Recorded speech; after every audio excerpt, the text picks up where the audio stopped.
Hello, hello, hello. Welcome everyone to the 72nd episode of Improving Chess with Sagar and the comedians. What a big day we have today. It's the Independence Day of India, the 74th Independence Day of our country. And it's a wonderful feeling to to just feel this day, and especially because since today morning I've been doing something which made me feel proud of being an Indian and also being a chess player. I want to share it with you and also take you on this journey today of what India means to the chess players and the top chess players.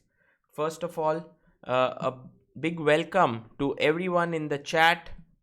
Yeah, I was a bit late today, but that's because I was really working on this thing, and you know, for me, the time is like before the live stream, and then after the live stream, the day already has begun. Like 2 hours here, and things are already rolling in the day. So I wanted to complete it and then go live to share it with all of you. So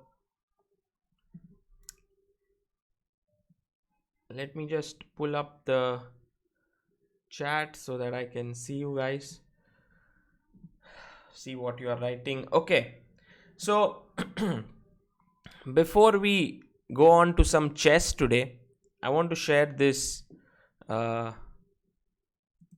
article with you that I spent time today morning. Let me just share my screen. Yeah. So this is if you go to ChessBase India, like chessbase.in, this is the first article today, Independence Day special, when the tricolor was unfurled. And this I wrote today, but I was in touch with all the top Indian chess players yesterday, and I just wanted to show you guys what it I wanted to bring out the feel of what a chess player can achieve for by playing chess. What is the ultimate satisfaction that several chess players get? So first of all is a picture of 1947 on 15th August, where the tricolor was unfurled on at the Red Fort here, and that was the Independence Day. We can only imagine what a feeling that must have been at that point, to for the country to be independent after a long reign by the British. Uh, that's our tricolor, and I've written the Indian flag known as the tricolor. The top band is saffron, indicating strength and courage. Middle band is peace, truth, with the Dharma Chakra, and the last band is green, which shows fertility, growth, and auspiciousness of land. And so you know, I asked all the chess players as which was the tournament where you saw the tricolor unfurl in front of you and you felt special. Unfold is basically like to open up. Basically, that's what it means. And so the first one was Vishy Anand. Very kind of him to tell me as to what he felt. He says, before every world championship, the anthem of FIDE, the Indian national anthem, and my rival's national anthem would be played. So Anand has played in, several world championship matches. In 2008 against Kramnik, in 2010 against Topalov, 2012 against Gelfand, 2013 and 14 against Carlsen. These are just the matches. 95 against Gary Kasparov. So in all of these matches, the national anthem of India would be played, and at the same time, let's say when Kramnik, then Russia, when Topalov, then Bulgaria, when Gelfand, then Israel.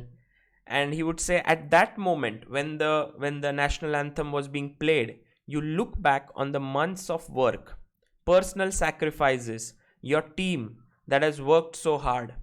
To prepare for these world championships, you have to work so hard, you have to put in your effort, you have to give hours of time, and that at the end of the championship, one flag will be placed, one anthem will be played for the world champion, and you pray and hope that it will be Jana Gana Mana. Wow. It's a very emotional moment for me personally. Imagine the guy, the ultimate guy who's achieved so much, and who's made India proud on so many occasions, as you can see here, Vishy with the flag, the Indian flag. And I mean, I could have picked up so many pictures and videos of Anand, but this one I like the most somehow. Humpy says, my most memorable one was Asian Games Doha 2006. Chess has always been sort of alienated in the sense that they do not include it in the Olympics, nor do they include it in the Asian Games.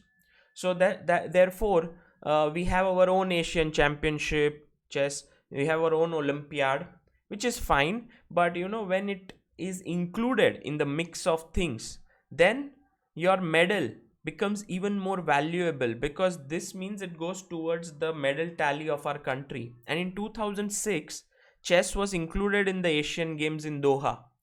And Humpy says, my most memorable one was Asian Games Doha 2006, after I won the first gold medal for India. They took a lot of photos with the Indian flag, and during medal ceremony, our national anthem was also played. So, this feeling that your national anthem is played and you have this flag in the hand with the gold medal, and by the way, this was a gold medal for our entire country. So Humpy delivered the first gold, and I remember I put in this video over here because I remember Humpy standing up there at the World Championship in 2019 in Moscow, where Amruta and I were there. In fact, that was an unbelievable occasion for both of us. I want to play it here if you guys don't mind. Is this a ChessBase India video? So I can do that. Humpy Conero, India. She won the World Rapping in December 2019. The rapid chess under the umbrella of the King of Saudi Arabia is Humpy Conero, India. И мы сейчас попросим включить гимн после того, как мы вручим все награды и, конечно же, кубок. Я дам специальный сигнал. Дамы и господа, на пьедестале находятся лучшие в женской секции чемпионата мира по ракету Фидель.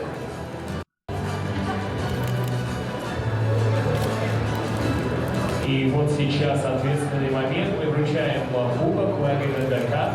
И вот сейчас можно, да. I want you to feel this. What it feels for the national anthem to be played.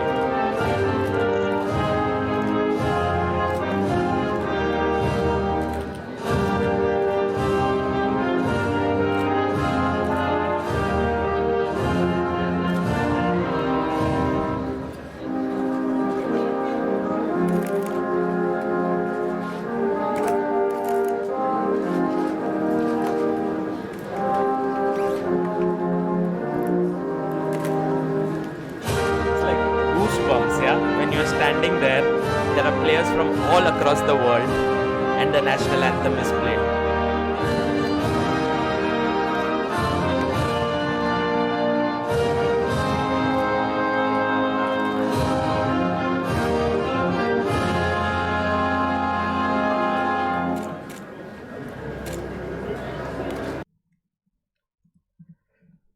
Yeah, every time this national anthem is played at the closing ceremony, I think this is one of the main things why a sports player plays a sport. Of course, when you're young, you don't really know these things, but once you start playing and you realize that the national anthem will be played, the Indian flag will be unfurled. This feeling is truly special, very emotional, and I think in that moment, um,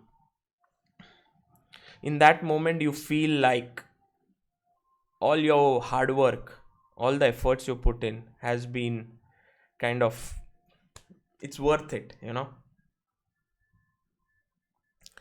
Vidit Gujarati, uh, India number 3, he says, the moment which vividly comes to my mind when I think about it is when I won my first world championship title in under 14 section. This was in 2008, I think.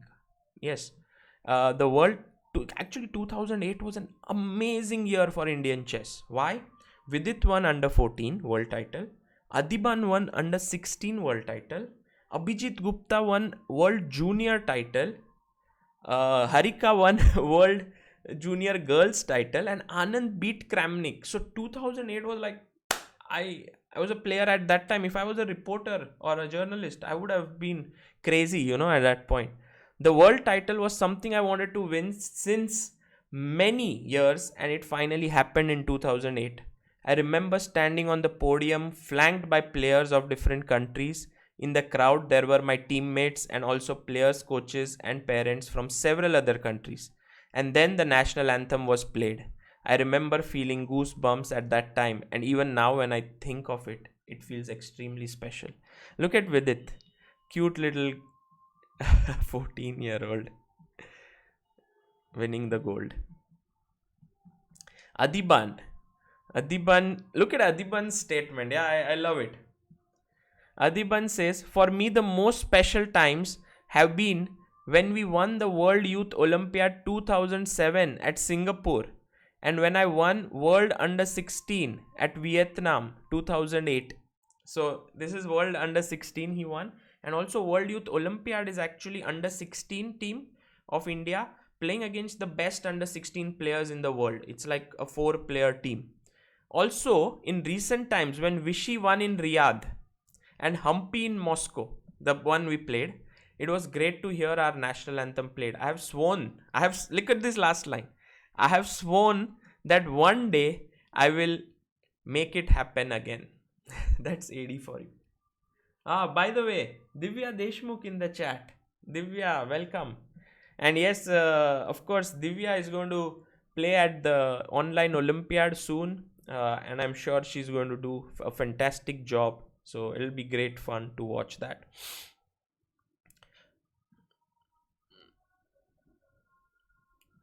Shashi Kiran. I would say Shashi Kiran is one of these kind of silent guardians of Indian chess. He's like the wall. He's rock solid. He's performed over and over again over the years, and he's achieved so much for Indian chess. I mean, he's amazing. He's actually the second player after Anand to cross 2700 in Indian chess. So Shashi Kiran says, there were many moments in my career when the Indian flag was unfurled at the closing ceremony. It is always special. It's always a special feeling watching your flag rise to the top. These are some of the highlights. 2003 Asian Individual. 2003 Asian Individual Champion, Doha, gold. Asian Classical gold medal, 2006. 41st Olympiad in Tromso. Guys, this I'm going to talk about. 41st Olympiad. We won bronze. It was the first medal for us in the Olympiad. And Abu Dhabi Nations Chess Cup Classical gold in 2016. These are some of his brilliant achievements that he feels very proud about. And the one which I told about Humpy right here, where she won the gold in Asian Games. In that same event, in fact, Humpy, Shashi Kiran and Hari Krishna won the team gold as well. So it was like all three of them. And look at this beautiful picture. I like it so much. The smile, the happiness on the face, the jubilation. This you can get when you achieve something big, something huge for the country. Bhakti Kulkarni. She's India number 5, and she's also a big inspiration because she has achieved something which is very difficult. She comes from the state of Goa, where the chess culture was not so big, and she became the first star of the state. She says, the most memorable moment for me when I won the gold medal at the Asian Continental in 2016 in Tashkent, Uzbekistan. So she became the Asian champion. It was a wonderful moment for me to win gold for our country and represent India in the World Women Chess Championship. Being a sportswoman, I feel proud to wear the Indian blazer. Thinking about the tournament gives me goosebumps, as in spite of being one of the lowest Indian players in the team, I could win the prestigious tournament. She was not the top seed. She was like maybe one of the lowest seeds, and she went on to win. And look at this, Bhakti with her trophy of Asian title in 2016. Brilliant achievement. Sethu Raman, and he is India number 6. Look at this picture. This is one of the legendary pictures of Indian chess. Why? Because Indian team has won only one medal at the team medal at the Olympiad, and this is the one. Winning the historic bronze medal for Team India at the Olympiad in 2014 Norway was truly a goosebumps moment for me. It was even more memorable because of the fact that we won it on August 14th, one day before the Independence Day. That was one. And you can see the team that time didn't have Anand, didn't have Hari Krishna, didn't have Vidit. So it was like a fantastic effort. That's Parimarjan Negi, RB Ramesh, coach of the team. Shashi Kiran, as always, there as the wall. Adiban, the beast. Sethu Raman, and Lalit Babu. By the way, Lalit Babu has recorded a very nice video with ChessBase India Hindi on this entire journey of winning the gold medal for Team India. And actually, if you think about it, this Olympiad, which will begin in 21st of August, in 5 days from now, India may have a chance to win the first gold. Of course, it's an online Olympiad. It's different format, because here you see all the top players are playing. There in the Olympiad currently we'll have male, female, juniors all rolled into one. But still, a gold medal will be amazing. I mean, it would be so nice. Number 6 in Padmini Raut, India number 6, and Padmini has won so many laurels for our country. She says it's the best feeling in the world to have to see the seen the Indian flag at the end of a grueling event and the national anthem played. I cannot remember if it was in one or more, but here are a few victories that are very close to my heart. World Under 14 champion, Asian Junior champion, Olympiad 2014 individual medal, Asian Continental champion 2018. By the way, this is this Olympiad in 2014. So the Indian men's team won the bronze team medal, while Padmini won an individual gold for the best performance on board number 4, if I'm not mistaken. And there she is with the gold medal there. Surya Ganguly, he says the most memorable events for me have been winning individual gold twice at World Teams and Team Gold in World Teams 2010. Couple of Asian teams as well. Each time it was very special. When national anthem gets played, it's a completely different feeling altogether. World teams, Asian indoor games, Asian individuals. In these events, I got medals, and each one of them is very close to my heart. And of course, I must mention that each time Anand won World Championship match, it was a very proud moment. I remember them very fondly. Surya was also the second of Anand. So when Anand speaks about his when the national anthem is being played, he thinks about all the efforts that have been put in by his seconds and his team. Surya was one of them. And when Surya listens to the same national anthem when Anand wins, it's like unbelievable feeling. He's helped India to shine at the global level. It's tremendous, yeah.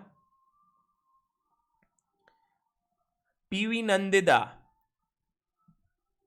who's India number 8, says, this was my first World Youth Championship at Vietnam in 2008. The same one that Adiban won in under 16. We got team gold in under 12 category. It was a great moment to hold our national flag. Look at this. She's holding the national flag. That's Nandida for you. Nihal Sarin, everyone's cute favorite, also will represent India at the Olympiad. Look at him. Look at this. Look at his face. So such a cute one. He says he's a man of few words. He says it felt really nice to win World Under 10 Championship in Durban in 2014. And since then, Nihal has been making India proud so many times, and I'm sure he'll do it in so many years in the future. But the talent was already seen from 2014 onwards. Soumya Swaminathan, who says, now this actually Soumya has written in great detail and very well written here. Anarkali, thank you so much for the super chat. She says, Happy Independence Day, Guruji, and everyone in the chat. Thank you. Thank you so much, Anarkali. So Soumya says, it's hard to describe the feeling in words when I became the world junior champion in 2009 in Argentina. So she's playing in a different continent, yeah, far away from India. She's playing in South America in Argentina. And she becomes the world junior champion. And I would say world junior champion is one of the most important titles after the absolute world title. She says, to be honest, during the closing ceremony of the World Junior Championship that I won, I was a little disappointed that the national anthem of either of the champions wasn't played and our respective flags weren't hoisted. No complaints, everything else was great. Later, I mentioned this to my friends, and so we all decided to take a picture with the Indian flag. Now that I look back, I'm grateful for this, as all my friends who supported me so much during the tournament. Magesh, who was our coach, helped me with my preparation every day, and all the guys helped me prepare for the last round until 2 a.m. the previous night, despite it being an individual tournament. Look at this. This is the picture I wanted to show you now. This is the one that Soumya shared, and we'll talk about who these guys are. B stats, thank you for the super chat. And says, I'm glad that we got to share this moment with each other and felt a common pride as friends and as Indians. Of course, it means so much to play for India, to wear the national uniform for team tournaments with India logo, to pose with our flag. The only thing that can better would be to stand on the podium, to see your flag hoisted as a result of your contribution. I hope this will happen soon too. Happy Independence Day to all Indians and my fellow chess players. And this picture, I find it to be truly unique because Soumya was playing and she had a chance to win the gold. And the Indian contingent, which was playing, all were playing their own tournaments. They all said, look, if we win, yes, we'll finish at the top perhaps, but no one's going to win the gold. For our country to win the gold is very important. And so this is Magesh, by the way, who's been on our shows several times. We've also done cahoots with him. He was the coach of the team. Shyam Sundar, Fire and Ice, remember, with Swapnil, he was there on one of the shows, not in Improving Chess, but in the evening. Vishnu Prasanna here, look at him, so young. He was there. Ashwin Jairam, he worked tremendously hard that night. He was preparing. I know this story is amazing. This is Adiban, look at him, the beast. Rohit Lalit Babu here. Mrunalini Kunte, I think she was also the coach. And this is S Harini, and she is also a very good chess player. And what a moment, yeah, to become the world junior champion. And Narayanan SL, he's one of the most modest chess players I know in India. He's now 2600 plus. He's just 21 years old. Guys, watch out for him. He says, it was during the World Junior in Odisha in 2016 where I won bronze medal for India. That was the World Juniors. I got a sense of such a satisfaction, especially because it was the very last round which enabled me to win the bronze. I felt proud not only for myself but also for our country, since the tournament was held in India and I was the one who made it to a podium finish. At the time of prize giving function, I felt the sound of our national anthem inside me. I consider this moment very special. He could actually sense that national anthem within him. That's Narayanan here. with the bronze medal. Kishore Hazarika ji, nice shirt. Thank you, Kishore ji. Thank you. Abhijit Gupta, look at this. Yeah, Abhijit is a man of one line. He's written only one line, few words, but very powerful. He says, there have been quite a few. Probably the most memorable one was when I won the World Juniors on 15th August. He won it on 15th August, that too by beating an Englishman, David Howell. It was such a nice representation. On Independence Day in 2008. Abhijit Gupta took on David Howell in the final round, and he actually won it and became the World Junior Champion. And there's Harika, who became the World Junior Champion in girls. And it was a rare occasion, when two Indians win both. There are players from over 100 countries who participate in this. And from there, both the champions in boys and girls were in open, and girls were Indians, which is amazing. And this one, Prag won just in 2019 the gold medal in under 18 World Youth. Imagine, yeah. Prag was only 14 at that point. He turned 15 just on 10th of August, and at that point he was 14, and he won the gold ahead of everyone. So many grandmasters were playing, and he won the gold. And I want to play this video again because this was recorded by us. If you don't mind, guys, let's have a look at this. And now, ladies and gentlemen, as an Indian, this is the proudest moment.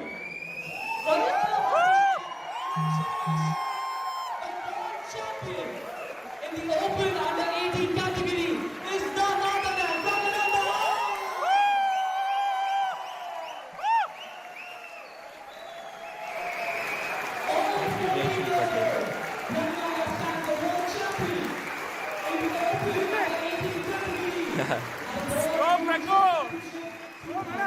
So two Armenians, Arjun Kalyan, who is an Indian, that's a German player there, and an Iranian player, and Prag gets the gold.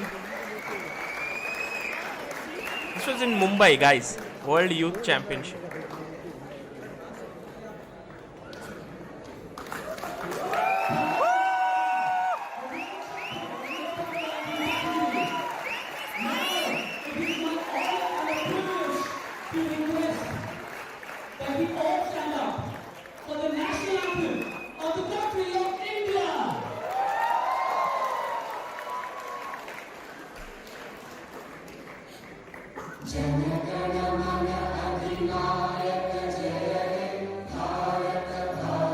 Look at the crowd, yeah, look at the crowd.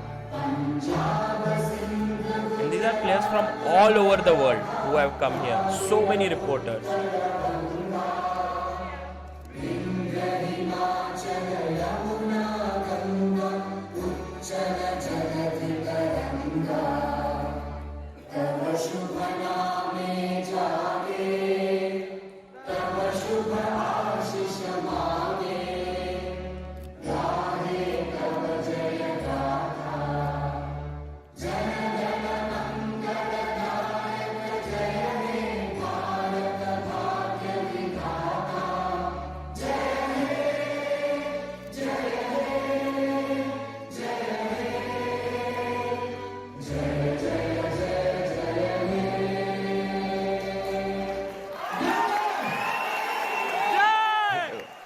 What Prag must be feeling, yeah? Like in front of so many people, the national anthem was played, and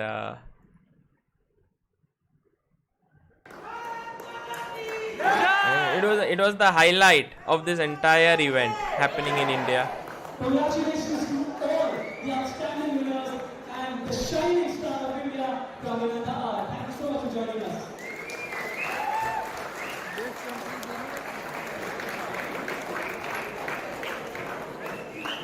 Alright, we have arrived at the best Look at him. trophy categories. Ladies and gentlemen, That's his coach there, we Ramesh. still have 3 awards to give away. We still have 3 very important awards to give away. Yeah, this was very nice.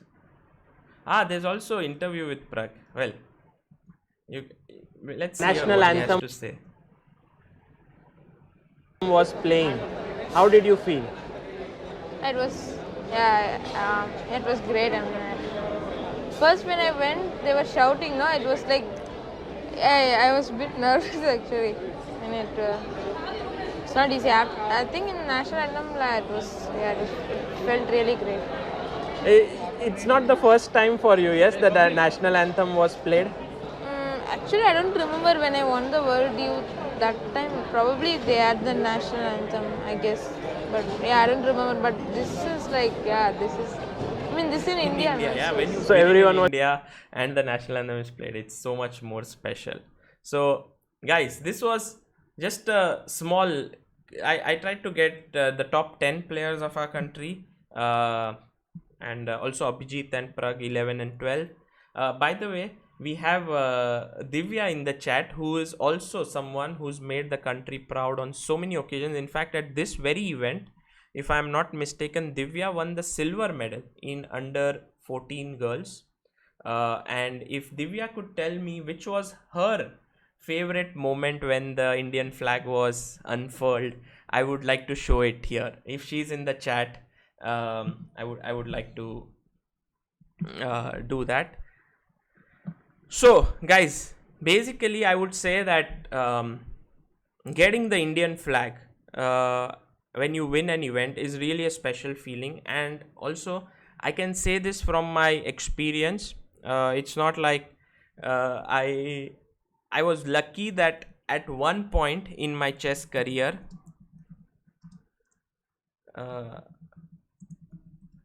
I won a tournament in Dresden, and yeah, I think this one. I only wrote the report after winning it, which is funny, for chessbase.com at that time. Chessbase India didn't exist. And what was it? Yeah, this one. So I won this event here. I got the medal. I got the trophy and everything. And then I was standing there, and suddenly, the organizers of the event, they came. Oh, there's no that photo is missing here. I don't think the national anthem was played, but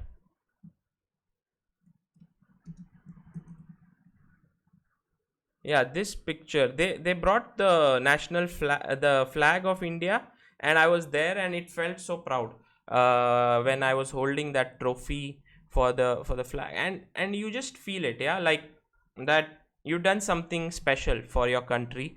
And well, these gems have done it again and again for our country, and it's just tremendous. By the way, guys, all those who are asking what about Hari Krishna, Harika, and all these players, whom Tanya, I have asked all of them.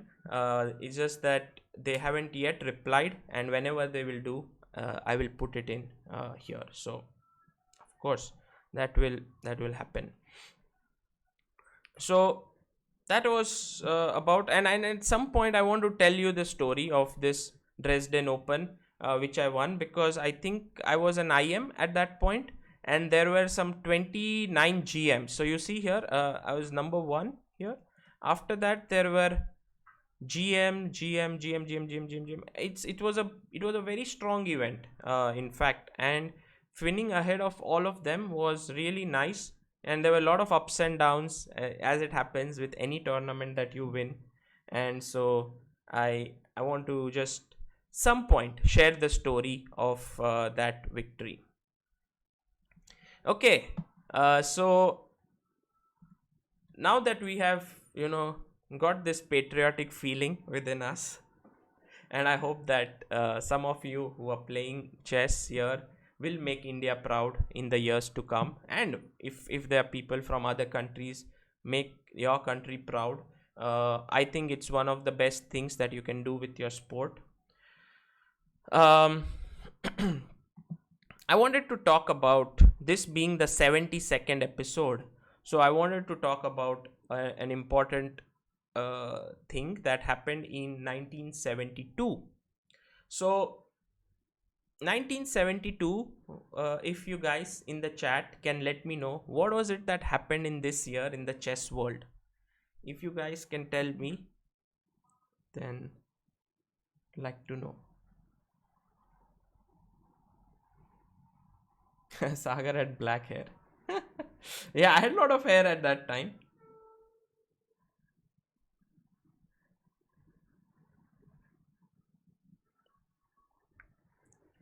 Uh, what is the full form of FM? FM means FIDE master. It's 2300. Yes, exactly. Fischer Spassky. Absolutely. Absolutely.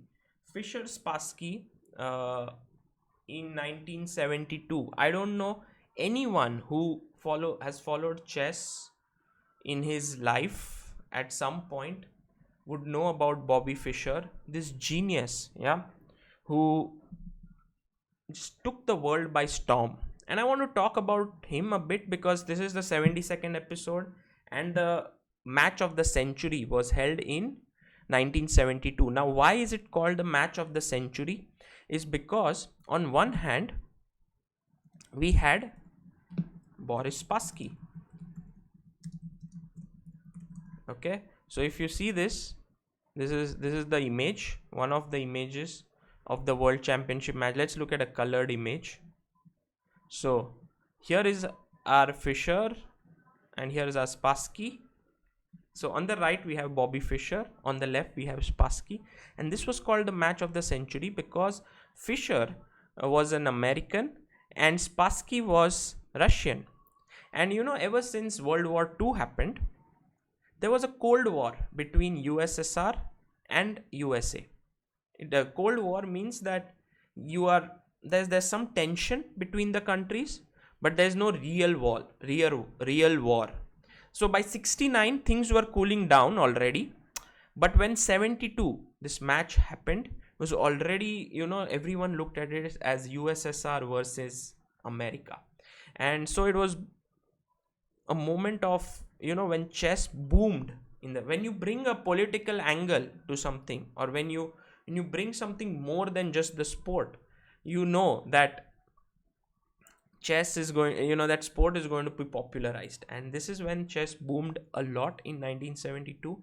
And the match began in 72, but the story begins from 1970s actually, because Spassky had become the world champion by beating Petrosian in 69. Yeah,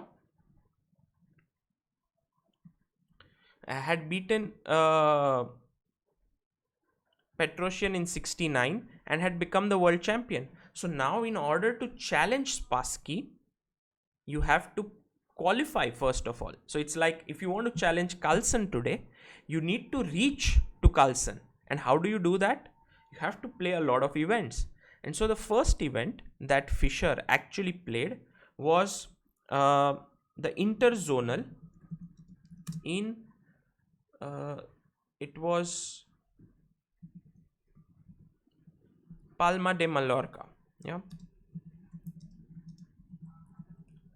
So this was the interzonal in Palma de Mallorca, and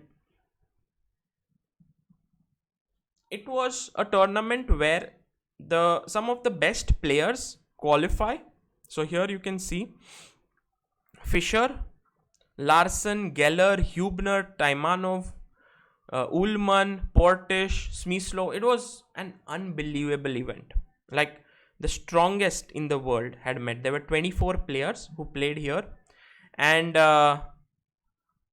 Fischer just ran ahead of the field. He scored 17.5 points. I don't know if there's the cross table here. So if you see here, Fischer actually lost only one game, and that was against Larsen. Apart from that, he drew or won in this marathon tournament. He just beat everyone. In fact, his last 7 games were all wins. He won all his 7 games against his opponents. Some of the games were really, really nice, actually. So you guys should check this out.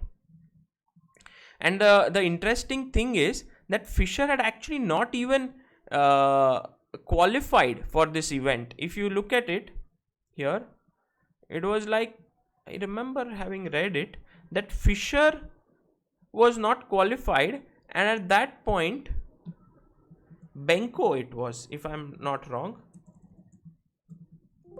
who Benko said that, okay, I'm giving away my spot to Fischer because I think Fischer may achieve more, and because you had to be the champion of your country or something like that, and Fischer had not played the national championship of America, so he didn't qualify for the interzonal. But still he was given this chance. He went there and he crushed everyone. It was like the best players in the world: Larsen, Geller, Hubner, Taimanov, Ullman, Portish, Smyslov, Polugevsky, Gligorich, Pano. He beat everyone and he became the champion. So once you qualify from the interzonal, then you go to the candidates, and the first candidates quarterfinals was against, any guesses? I guess you guys know candidates. 1971, Fischer versus Taimanov. Yeah, so Fischer versus Taimanov. Now Taimanov was one of the top players of that time, and Fischer was playing against him. And guess the score. It was a 6-game match, like 1-1. What was the score? I'm sure you guys already know that. And Fischer actually scored 6-0. He beat Taimanov 6-0. He beat him in every game. It's unbelievable. Yeah, here's a top player in the world. Here's Fischer. So now let's imagine you are winning 3 rounds, 3 games. You know that the next round you draw, you are through. You don't even need to think. What does Fischer think? I don't care. I'm going to beat my opponent. And he goes to the board. He beats. By the way, this match with Taimanov was very close. In fact, I remember that there were games where Taimanov was actually better, but eventually Fischer beat him. Then came the semi-finals. The semi-finals of the candidates were against Larsen.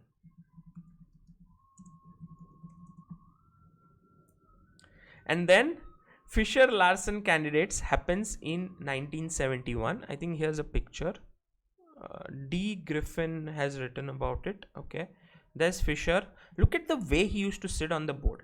He was like, you know, he used to own chess somehow. Like when he sat there, people used to wait to see him play.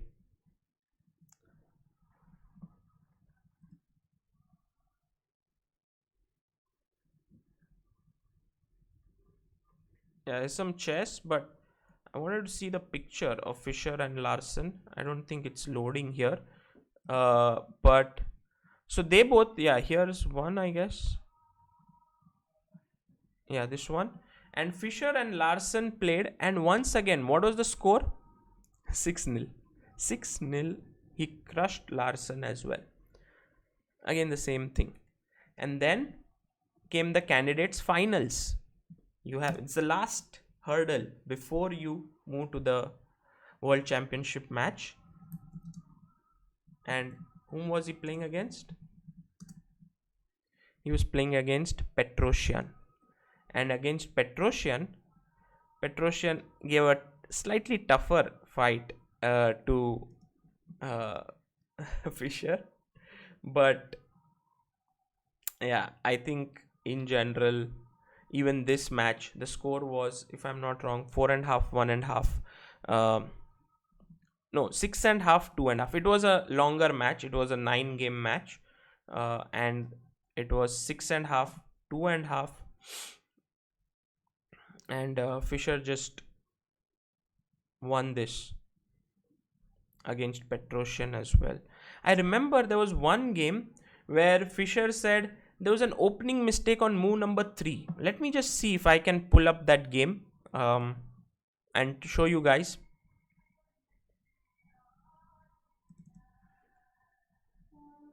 So here's Fischer, Petrosian. Fischer was black actually in that game. And yeah, this one or this one. Let's see which one was it. Yeah, this one. Okay, so I'm going to ask you guys one question. Let's see if you get it right. Knight f3 was played by Petrosian. Fischer responded c5. He went b3. Fischer responded c5. He went bishop b2. And here already Fischer said this is a mistake. Can anyone tell me why this is a mistake? Black to play. I mean so soon, yeah? So soon.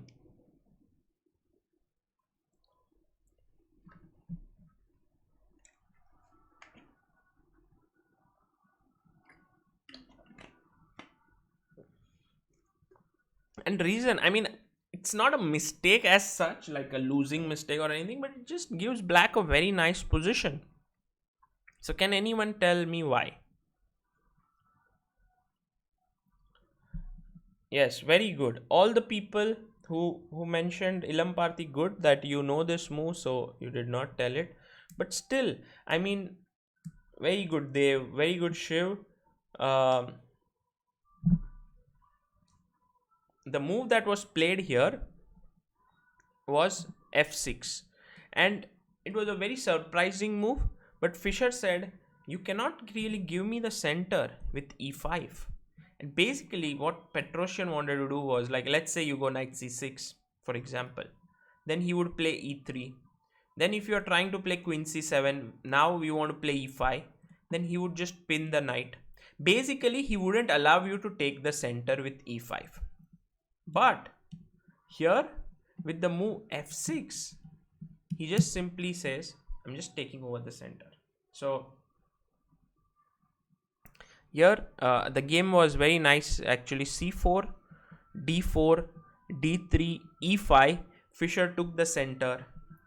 e3, knight e7, bishop e2, knight c6. By the way, this maneuver reminds me of a very famous game. Can anyone tell me which game does it remind you of? Knight e7, knight c6.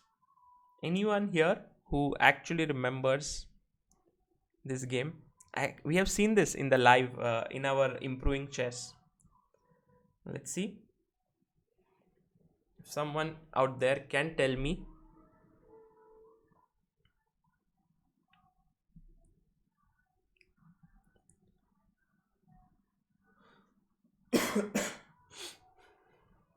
Meanwhile, I'll try to find that game while you give me the answer. Yes, very good, Vinay Khobragade. Very nice. How did you remember, Vinay? Excellent. Who else said this? Sumed, Pranshu Sinha, Anand Nair, Aryan Gauba. Yes, of course, Ilam Parthi. Very good, guys. All those who remembered this, fantastic. It reminds you of this game, but it's quite possible that Vishy was inspired by this game. So this one, which we saw against Anand, you remember he had lost to Gelfand in the previous game and he had to make a comeback. And then look, f3, c5, e4, and now instead of putting this knight on c3, Vishy went knight e2 and knight c3. And this is the same thing that Petrosian did. Fischer did against Petrosian. Knight d2, bishop e7, castles, and this is just space, pure space advantage for black because he has these pawns nicely placed. e4, a6, knight e1, b5. And Fischer actually played it really well here. He was ready to exchange the queens. He didn't exchange, rook b8. And I want to show you the entire game. What I want to show you is how just making a small error against Fischer was enough for him to keep on constantly pressurizing you. Now at the right moment, c4 came in. And actually this endgame was very well converted by Fischer. Bishop b4, he exchanged the queens. Now you see in this endgame, This pawn is a passed pawn, but also it's protected passed pawn, and these are the most dangerous ones. At the same time, a4 is a passer, but it's not well coordinated. Like, this knight is not able to support it. Black pieces are well positioned. So he gave a check, king e6, and he said, okay, if you want to take this pawn, you can take it, but it'll just ruin your coordination. At the same time, I'll try to get into the position. I may even start pushing my pawn. So Petrosian didn't go for it. He just played g4. By the way, yeah, sorry, if rook into c3, I think rook into h7, then bishop c3 looks strong, because now you can take on a4 and there is a mate here. So g4, bishop c3, rook a2, rook c8, takes. I think again, it was important for him not to take here, because then you can just push and try to get in here, and basically you will coordinate all your pieces in a way where you would get your pawn would start promoting. I think he had it covered, basically, Fischer. So Petrosian took a5, rook 8, a6, and now this entire thing was nicely done, and I think Fischer in the end won this game.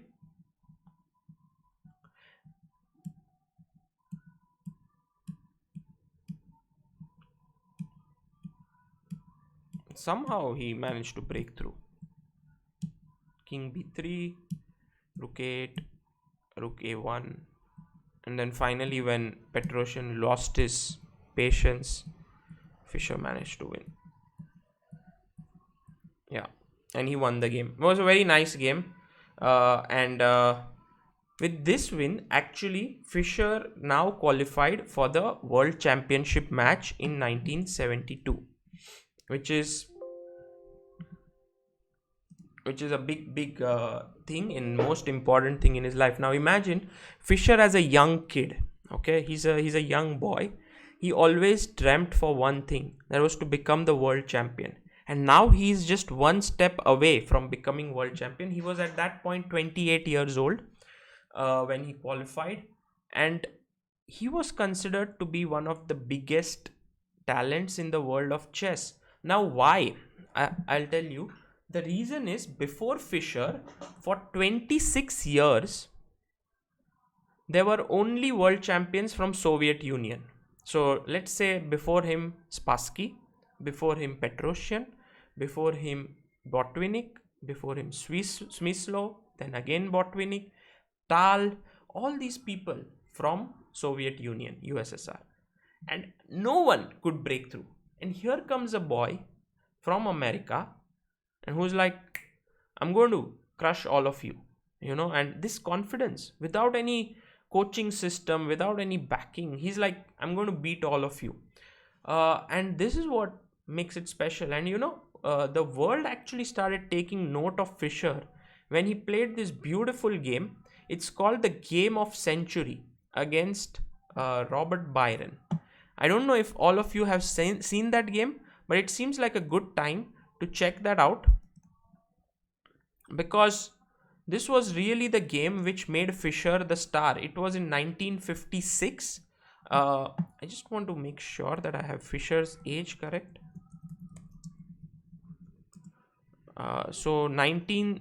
He was born in 1943. So if it is 1956, 1943 means 9th March, and this was played on 17th October, 9th March 1943. So he's 13 years and a few months old right now. Okay, something like our young talents who are 13-year-olds, maybe Gukesh and stuff.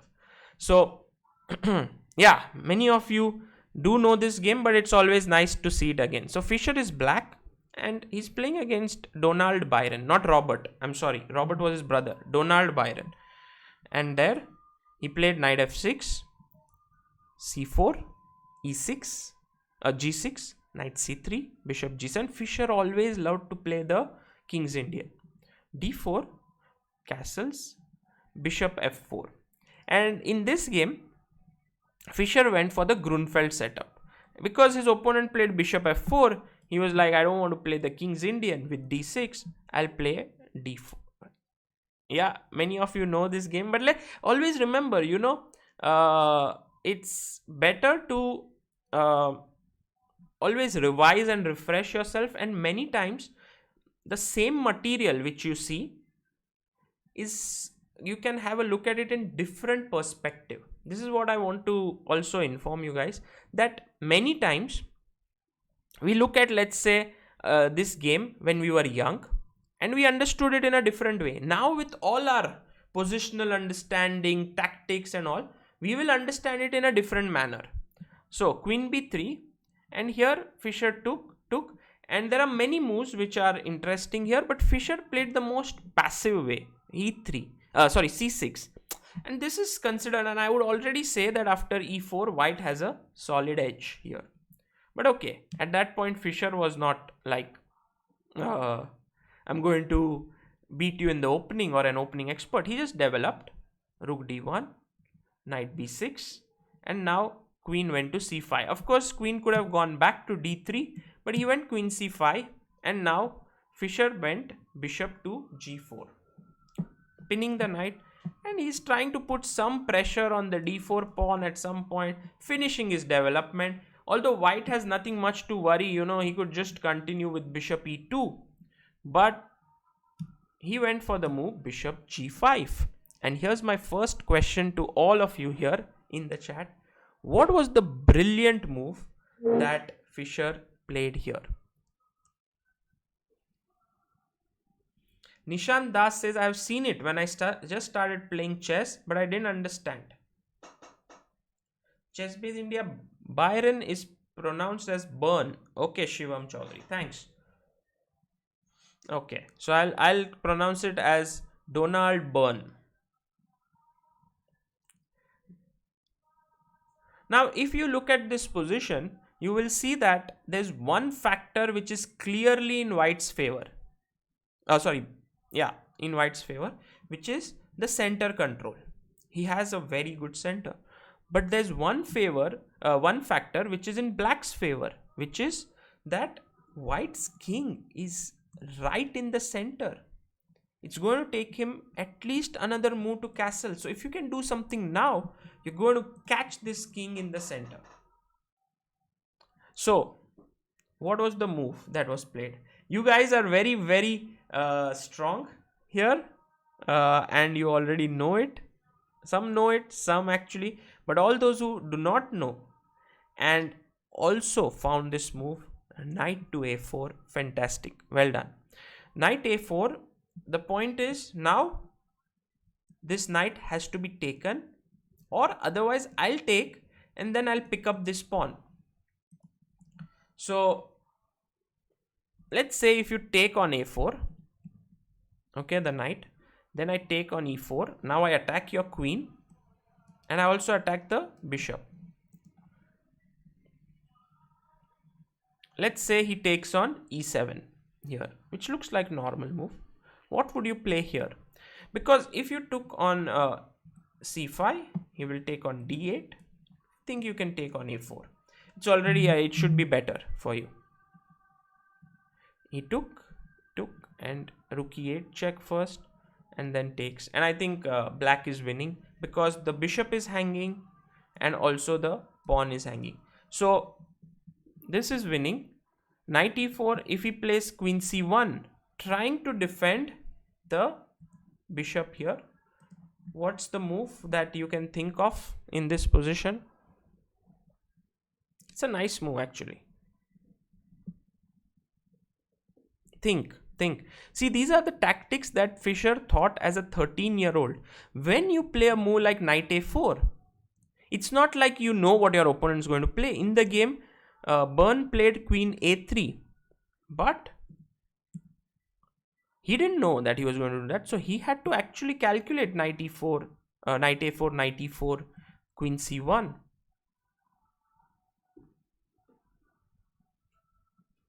Yes, very good. All those who said queen a5, not bad. I think Can you start off with bishop into f3 first? Like take this guy, then take this, and then give a check? Because for two reasons I want to do that. First of all, next move I want to take knight into g5, and if you don't do that, and if you play bishop d2, then I'll take on d2, queen d2, and I'll take the knight on a4.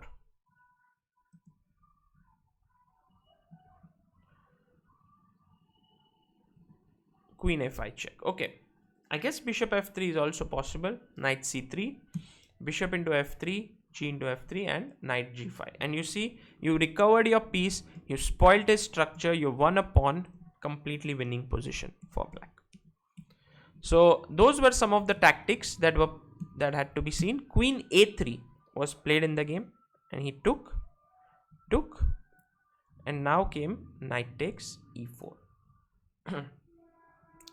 So Fischer was like, I'm attacking your bishop here, you have lost a pawn, what's the idea? And Burns says, hey 13-year-old kid, what do you know about chess?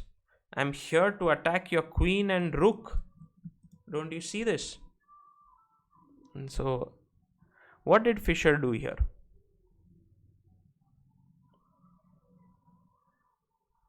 Black to play.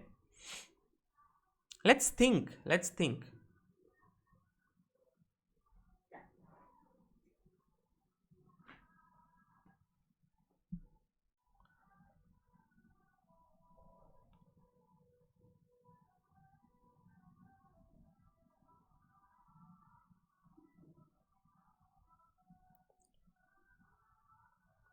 Bishop into e7. Ashutosh Shukla says, Sagar, need you as a life coach. Help us, man. What should I help you with, Ashutosh? I myself am in trouble in many things. Come on. Let's focus on chess. That's the best thing. Chess can often take you out from all sorts of problems.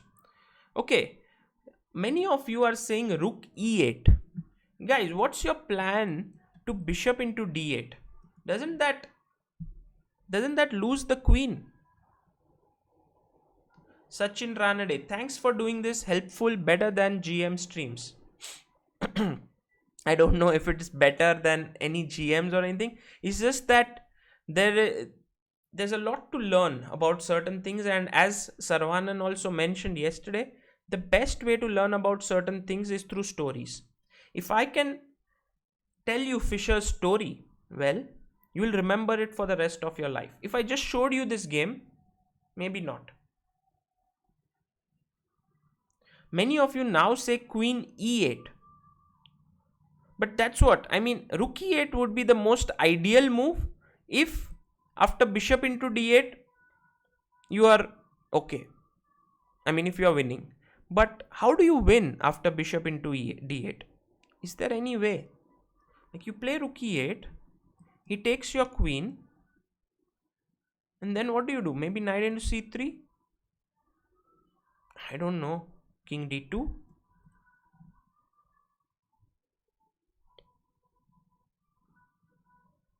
So of course, he played the move here, queen b6. This was a very tough move to make, by the way, guys. Not easy. Because queen e8, which looks like the natural move Firstly, guys, rook e8 means bishop d8. I think Fischer didn't even think about this move, like giving the... Of course, he thought about it, but he discarded it in a moment. He's like, okay, I will see knight c3, I'll look at knight g3, knight f2, all these checks, and the king is running away. And then I'll be like, no, this doesn't work. So, queen e8 looks like the other natural move, but it is not so good because of rook d3. And the idea is to play, first of all, defend c3 pawn, and next you want to go rook e3.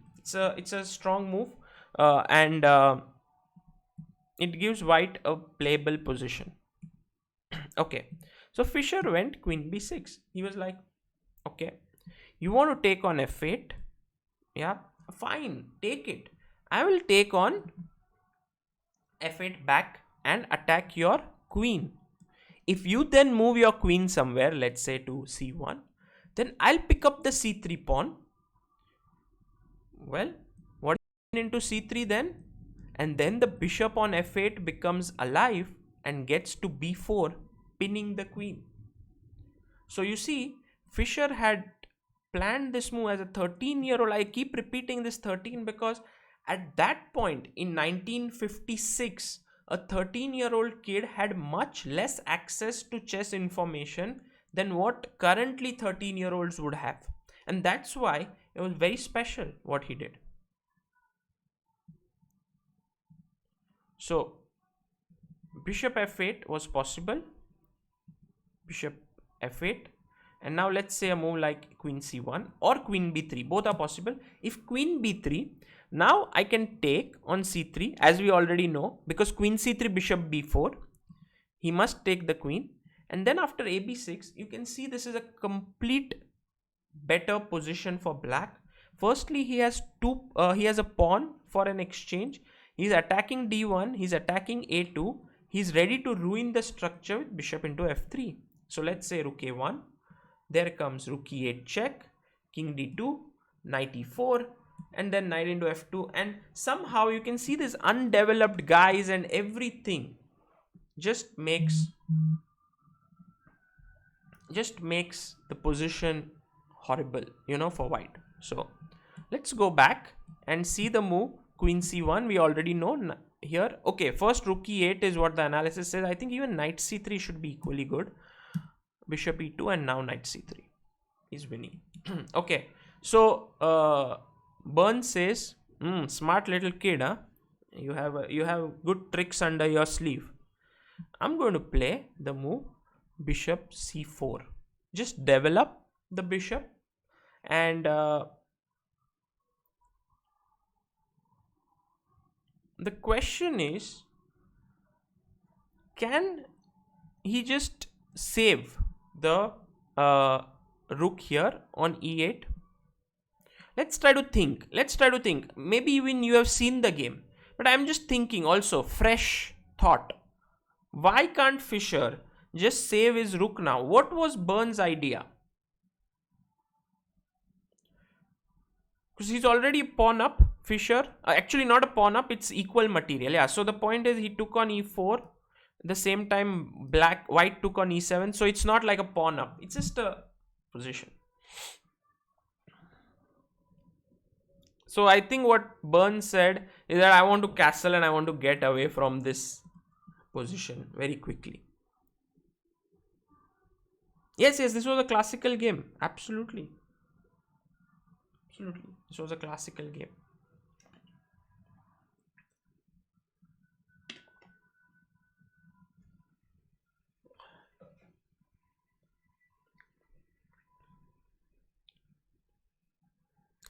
Try to think what's happening here.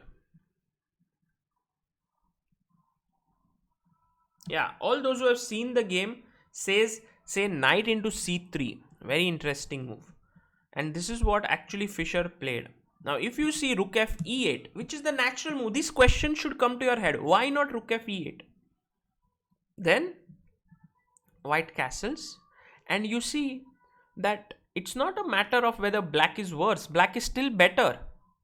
He can even take on f6, f3 and ruin the structure to some extent.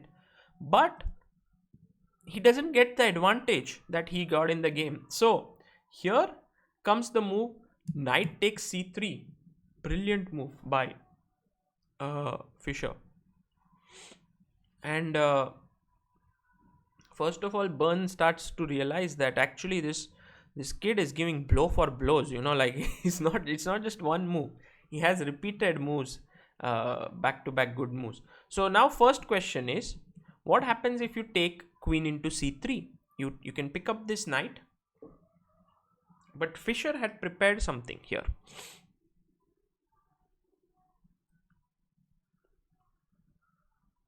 There's one nice point that was mentioned here, guys, by who is it? Indrajit. He says, if rook e8 castles, can I not just pick this guy? Why can't you take it? Because Indrajit has a very nice point. He says if you take, I'll take your bishop, I'll be a pawn up. That looks good.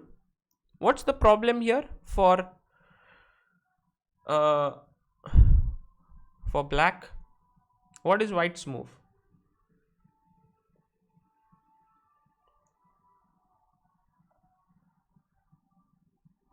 Yes, exactly, Pratham. Very good. Bishop c5. First saving the bishop, and next move I'll pick up this knight. So then you would be a piece down. That was the problem. So that's the reason why in the game, after knight into c3, Akshay Nathu, happy Independence Day, Sagar, to you and the entire improving chess community. Jai Hind. May the flag we play for fly higher in the Olympiads. Looking forward to your coverage. Thank you, Akshay. And Akshay, as already we have discussed, yeah, we am also working on the article on on the Arjuna Award and Dronacharya Awards. I don't know if you guys are aware of this, but something very Arjuna Award chess players. Yeah, this is already, I have written in 2017 an article. But if you even see here, chess, since 2013, no Arjuna Awards given to any chess player. And you know, we have so many great players coming out of it. I mean, if I had to take a few names, it would be Vidit, Sethuraman, Adiban, all these guys, Padmini Raut. None of them have actually received since 2013. It's been 7 years. Also in Dronacharya Award, I would say there are so many coaches in India who are deserving of this, and they haven't received. So something is going wrong, and yeah, something should be done about this. Okay, so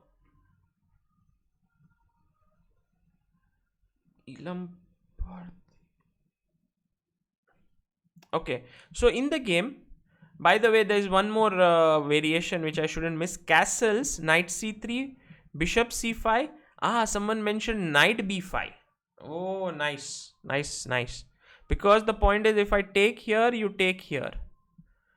But doesn't knight b5, what about bishop takes f7? Does this work?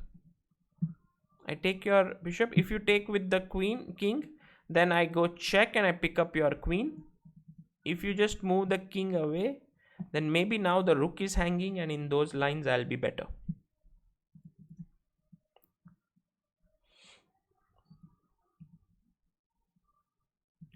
Okay, so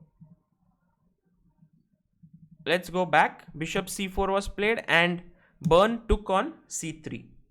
Fischer took on c3, and Byrne said, hey, I have this move, bishop c5. And now think about this position a bit. What's going on? Same idea, yeah? He wants to take the queen and he wants to pick up the knight. Let's try to understand.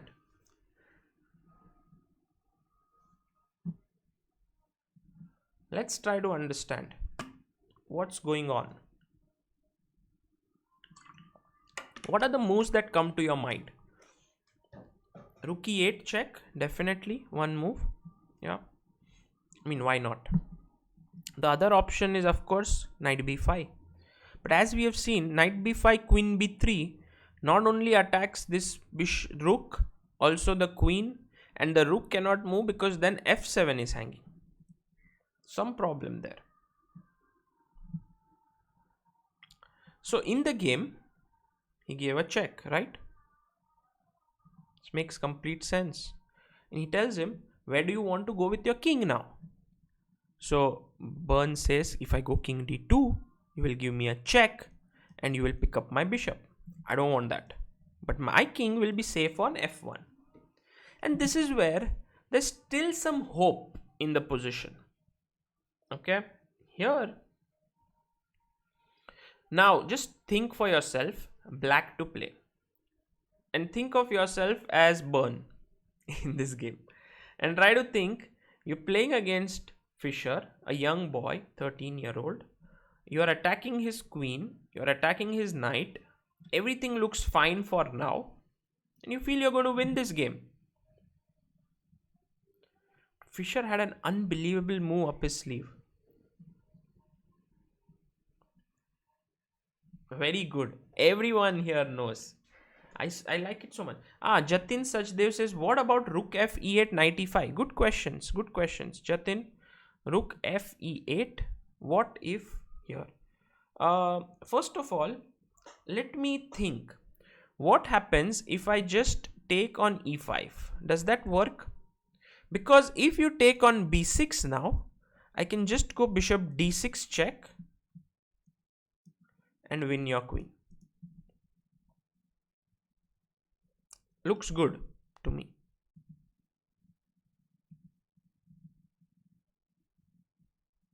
By the way, there is one thing which I missed here, which was that after I'm sorry, I'm just kind of rewinding stuff because some lines which keep coming through my head even when I go ahead, which is like if here bishop c4, rook f e8, castles, knight into c3, bishop c5, knight b5, bishop f7 was mentioned.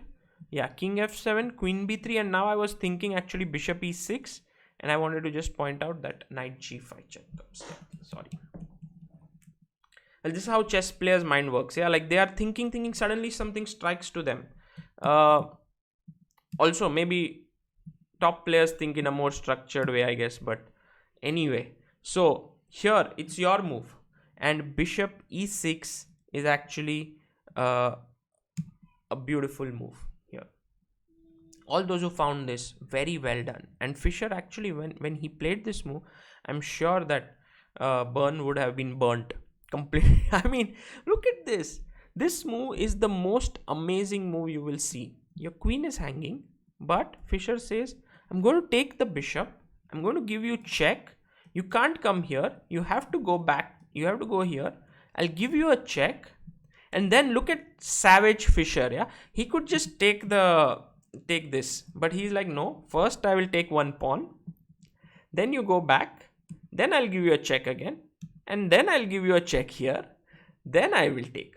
You know, he just maximized everything, and now this rook is hanging.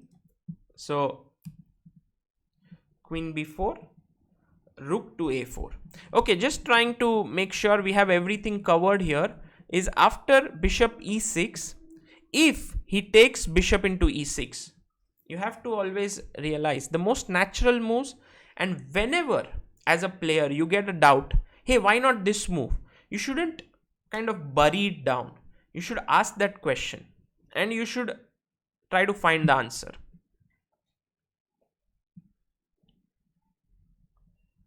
So here the move is queen b5 check. Moving the queen away from the attack of the bishop. Next move, I will pick this up. First, I'll also give you a check in between, yeah, to save my knight. Very good. So, takes, check, king here, check, king here, check, king here, knight e2 check, king f1, knight c3 check, king g1, a b6. And now, when Burn, I think he had lost all his hope by now, thought that, okay, at least if you take my rook, I will take your bishop. Fischer says, nothing. I'm giving you not even one pawn today. Okay, take one pawn on b6 if you want. But apart from that, I'm giving you nothing. He took on d1. And now you will see that a knight for a knight, a rook for a rook. And white has two bishops and a rook for a queen, which is already winning. And Fischer managed to convert this very well. h3. Here.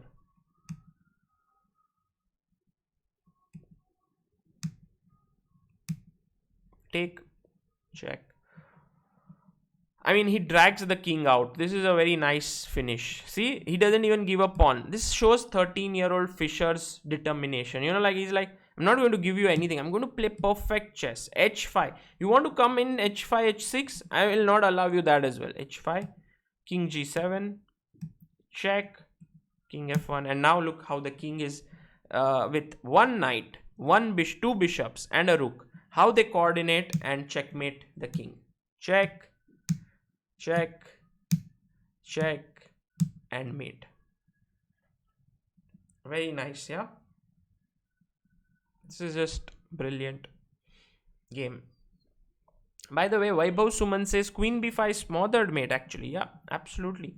I should have said that, which is in this position. If you take on e6, then queen b5 check, king e2, now knight e2 check, king f1, and yes, I said you can take this bishop, but actually you can take the king. Check, king here, check, and nice mate. We usually see smothered mate with a king cornered by the rook, but here it's like the king is royally cornered by both the rooks. So look at the finish of Fischer, like the way he actually checkmated his opponent here with 1, 2, 3 and 4 pieces, and look at the queen here standing, could do absolutely nothing. I hope that this was a very nice game that you learned and you understood how strong Fischer was. Actually 1956 this game became popular, and suddenly at that point in USSR everyone started taking note of this talent. That point they were all like, yeah, Fischer is good. You know, when you are a superpower at something, you tend to underplay some other people. You're like, okay, Fischer is good, I don't care. I mean, all these people who are the great players. And then Fischer started to develop some kind of a sort of an anger against these Soviet players, because whenever he would go to an important tournament, he would be faced by all Soviet players.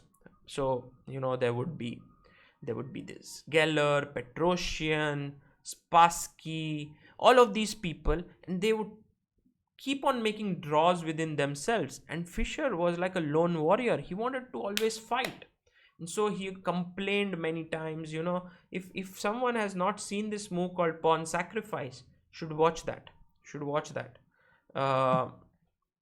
Yeah, there are many games of Fischer that which we can see in this lecture, but coming back to the actual what we were trying to see, which was the 1972 match, and there's a very nice documentary of Fischer.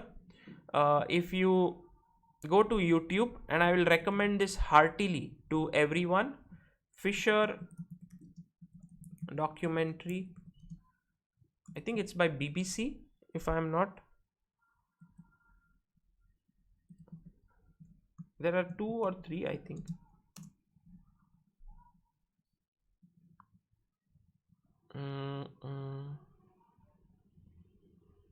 Yeah, this 60 minutes one, this one.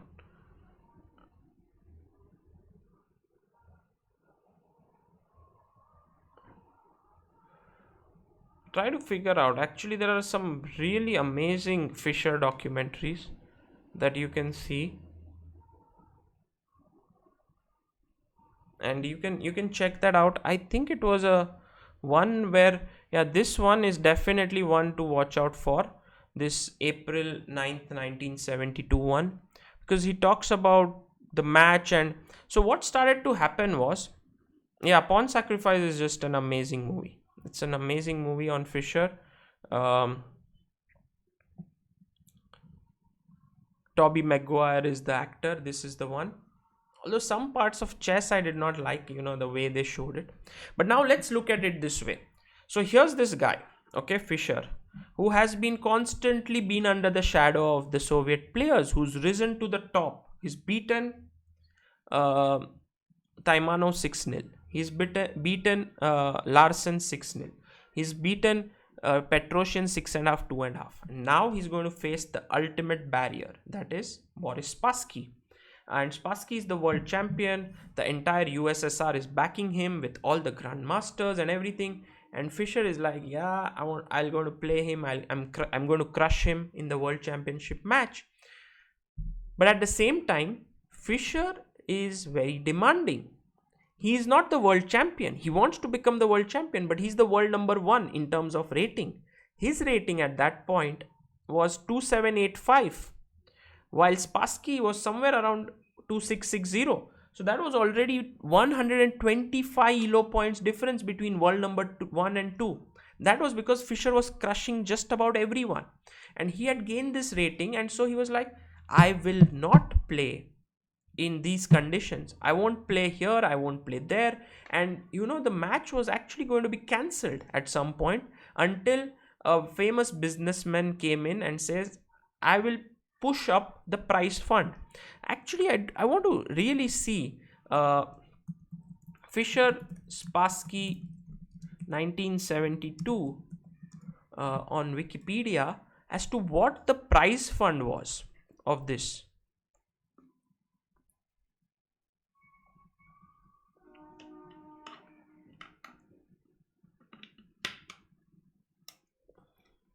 I don't know, I think it was very high. I mean, by that standards in 1972, let me see.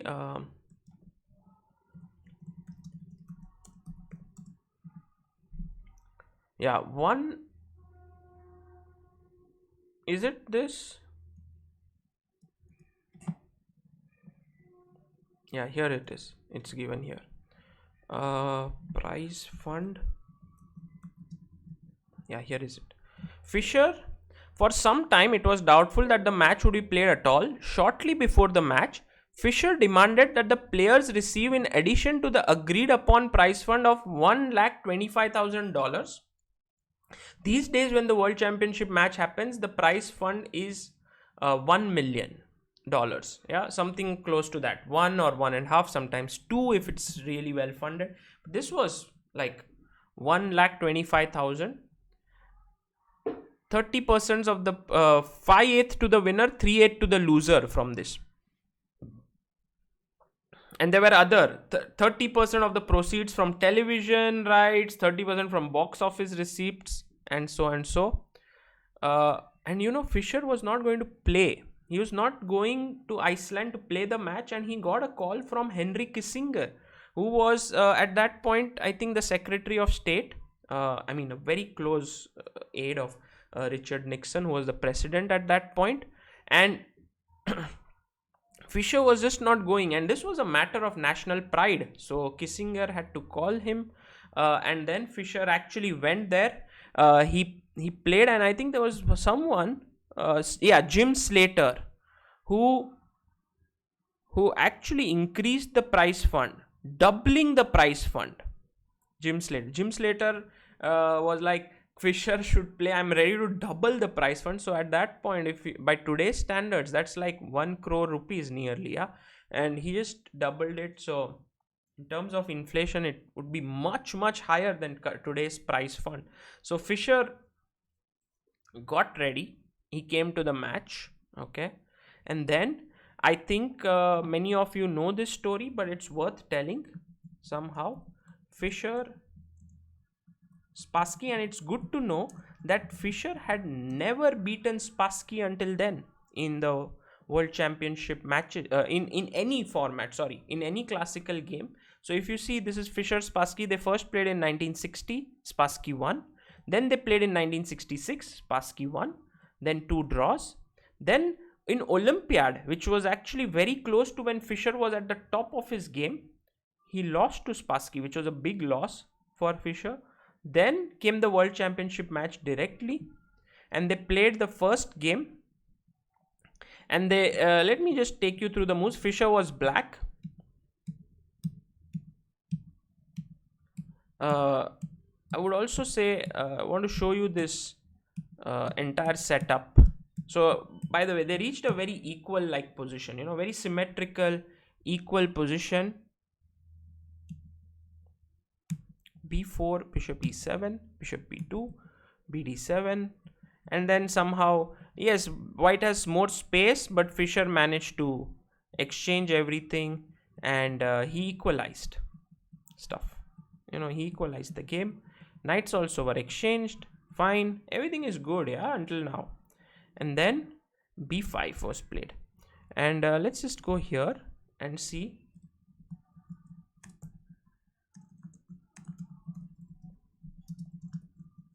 Actually, there are pictures of this moment. That's why I wanted to show you.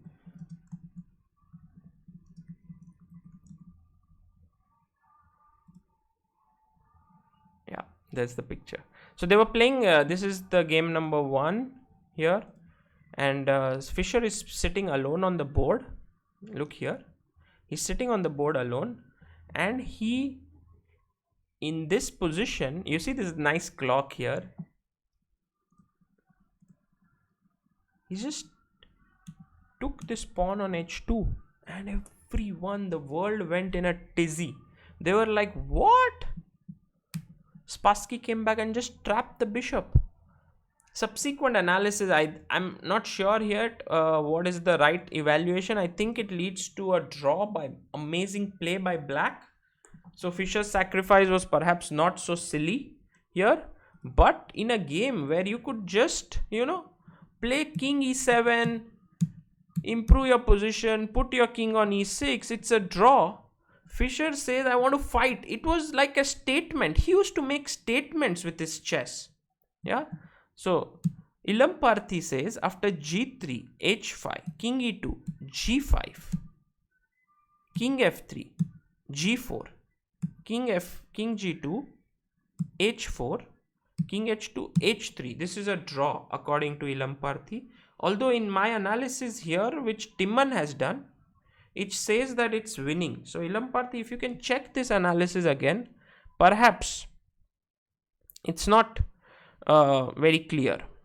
Yeah, that this draw. I mean, you can just figure out. Perhaps your analysis is more modern than Timman's, so you may be right. But here Timman gives this as a winning line. So please check it out in case you can find an improvement there. Okay, so in the game h4 was played, and then h3 wouldn't work because he would lose another pawn here. The bishop is still trapped. Maybe this is the line that Fischer may have missed. The king comes here and picks it up. So king e7, king g2 takes, and now black has 2 pawns for a bishop, but the game went on, the game dragged on, and Spassky actually managed to convert this endgame, which was due credit to him for being able to do that. He played around, and when you have an extra piece, there's always zugzwang positions. Like now, you will either have to push this pawn, lose it, or you move the king, then you lose this. So you push a5 and then zugzwang. I can wait as many times as I want with the bishop, and so you lose basically in such games. And now king c7 came in. The bishop will stop this pawn. The king will pick up this pawn, and it's winning.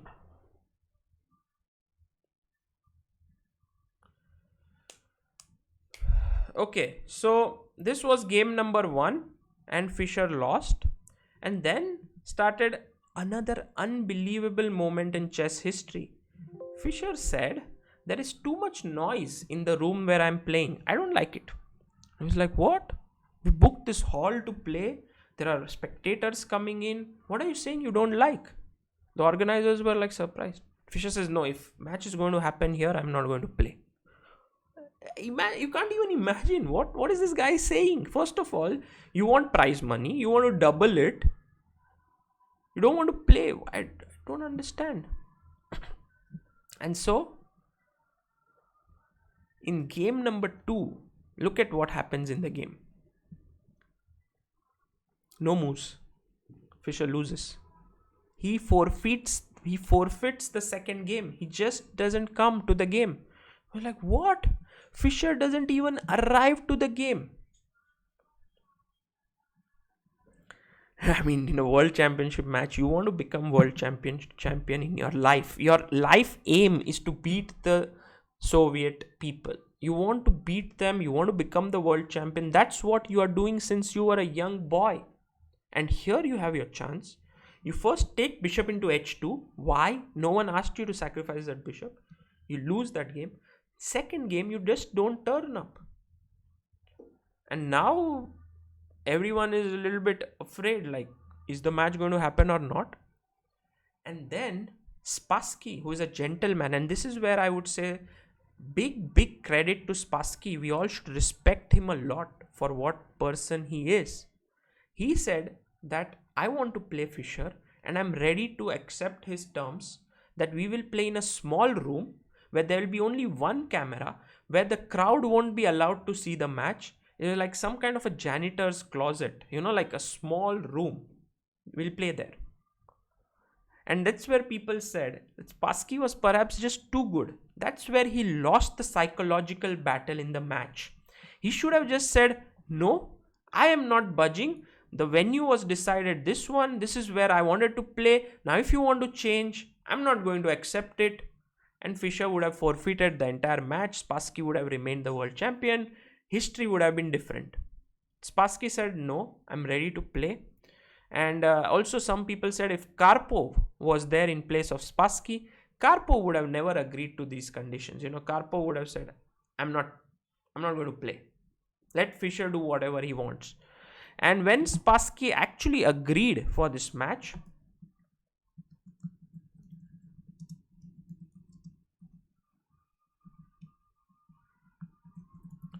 it took place in this very small room, I think. This is the movie Pawn Sacrifice. I don't know if I can show it to you somehow. Was it called the janitor's closet? I don't know. Somehow this word comes to my mind.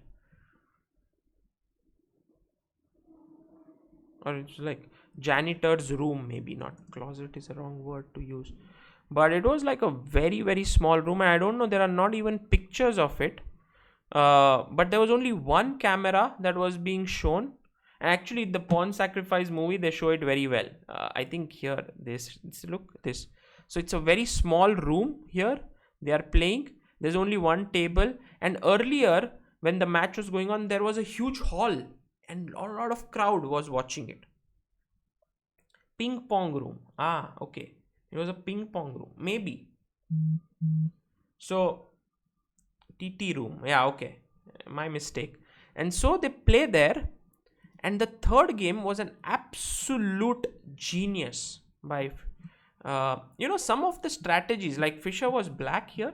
And I just want to show you some very important. He plays the Benoni, which is supposed to be a very dangerous opening because you're giving white the center and you're taking this less space.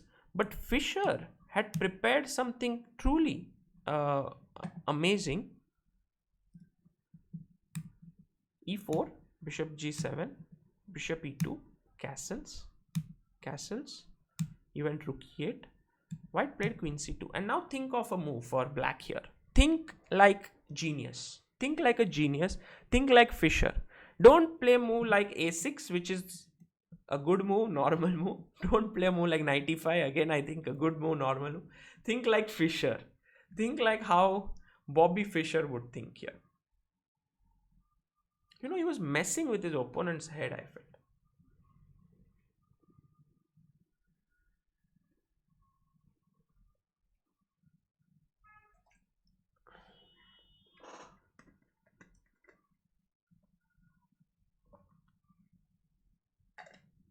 No, Fischer is black. Fischer is black here. Black to move. Do you know this move? Yes, very good. Peter Kavanaugh, b5. Maybe just knight into b5. Maybe it doesn't help. Yes, all those who said the move. Yeah, a6, knight e5. I think all are good moves. But here, knight h5. And this is how Fischer was messing with his opponent's head. He was like, yes, there's a bishop. I know you can take, you can spoil my structure. I'm okay. And look at how Spassky actually took it, gh, and this is considered to be bad for black. And the way in which I think later on they figured out to play is a4. and you put your rook on a3 and then you swing it over here somewhere, and then suddenly these pawns really become weak. That was the refutation, but during the game it's not so easy. So he went knight c4, and Spassky is a strong player. So he played normal chess. Of course, if you take here, the bishop would stand well on e5 and could use, and black has some compensation for this pawn structure in the form of double bishops. So knight e3, queen h4, bishop d2, knight g4, he took, and he straightened out his structure. So already a small victory. Bishop d7, a4, b6. He wants to now sort of gain space on the queen side, and then very slowly and steadily, actually Fischer managed to win this.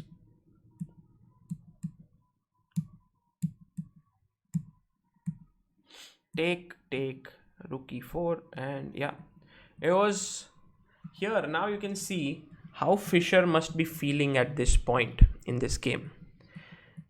He didn't exchange for the opposite colored bishops. There are some drawing chances. He actually checkmated the white king.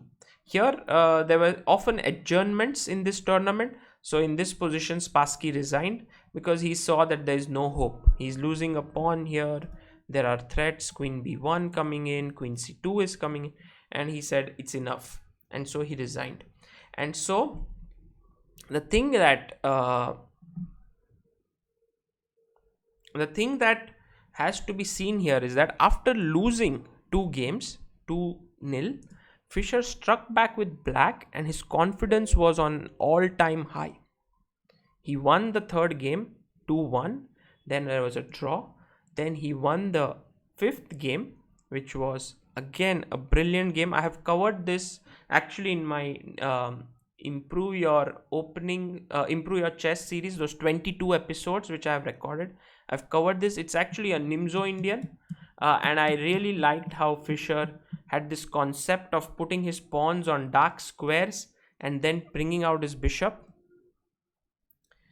Casey says, "Good morning, Sagar. It looks like Fischer was just arrogant and unruly, making demands on his whims and later justifying it as psychological games." Yes, it's possible. There are different ways to look at Fischer. Most of the people have decided to view Fischer as a genius chess player and to overlook his human side, basically.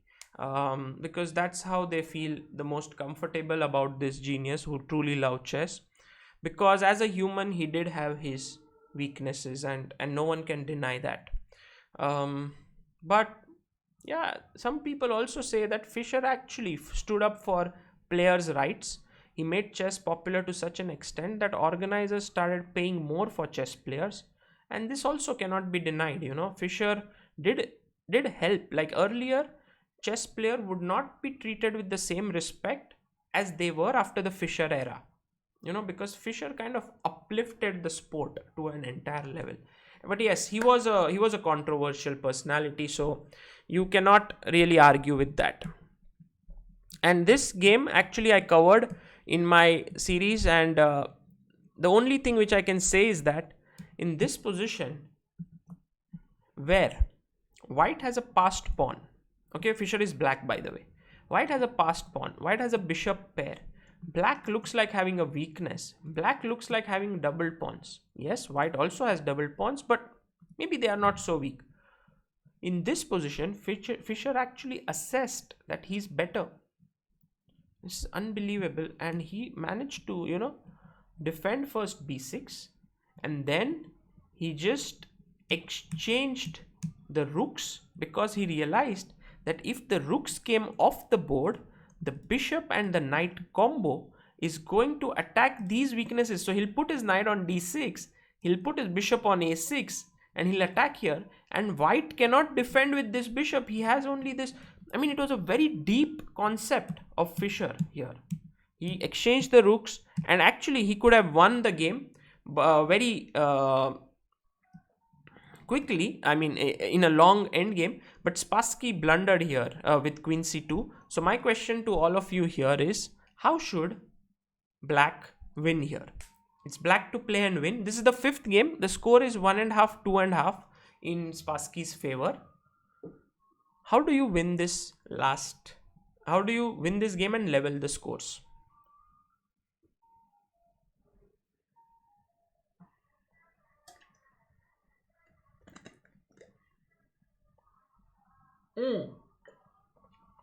This is not the game where Spassky clapped, I think. It's the next one, which I'm going to show you.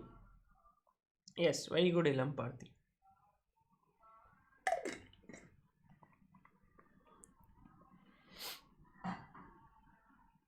Yes. Many of you know these things already, but it's nice to actually kind of put it all together. I don't know if you may know the game number 5, you know game number 6, but do you know this entire story from 1917 to zonal? And I wanted to just put it all together for you. Okay, yes, very good. Bishop into a4, excellent. All those who mentions, because after takes on, he just resigned here, because after take, queen into a4, the bishop on e1 is hanging, and also g2 is hanging. It's classic case of deflection. This is just winning, and Spassky resigned. 2.5 each. And now comes the game that everyone is proud of. Even I'm proud of. So let's have a look at this game. And with this game, Fischer took the lead. After that, the match was firmly in his control. But this game is brilliant because Fischer has gone on record and said e4 is his best move. You know, he loves to play e4. That's what he said on record. And here he comes to the game and plays c4. What? Fischer playing c4. If I'm not wrong, this was the first time Fischer played c4 in his life. e6, knight f3, d5, and we reach a queen's gambit declined. And this shows that Fischer was not just an opening expert, he was filled with chess. So he could play just about any position well.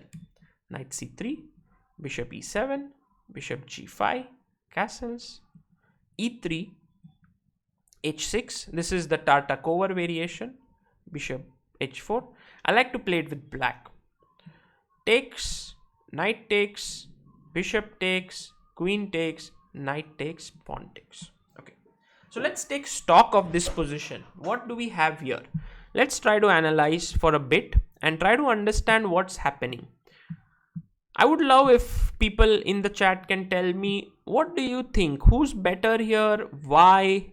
And so on.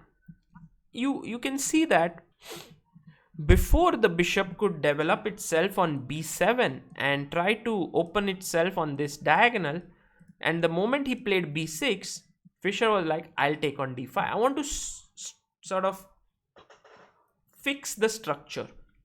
So after knight d5, bishop e7, black could have taken back, but that would mean that yes, your bishop comes here, but you would have given up the center. So that is the reason why black took on e7, and now Fischer closed this diagonal for his bishop. Yes, Spassky missed moves. I'm going to talk about it.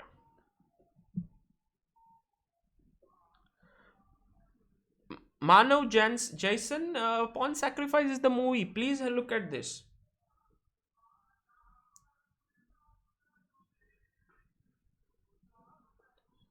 Plus equal says Ilam Parthi. Okay. Fischer is always better. White. Ketan Chuk says Fischer center control. Black ain't developed. No, look, black has castled. In fact, white king is still in the center. My general assessment, and I think the assessment of modern theory, is that this position is equal.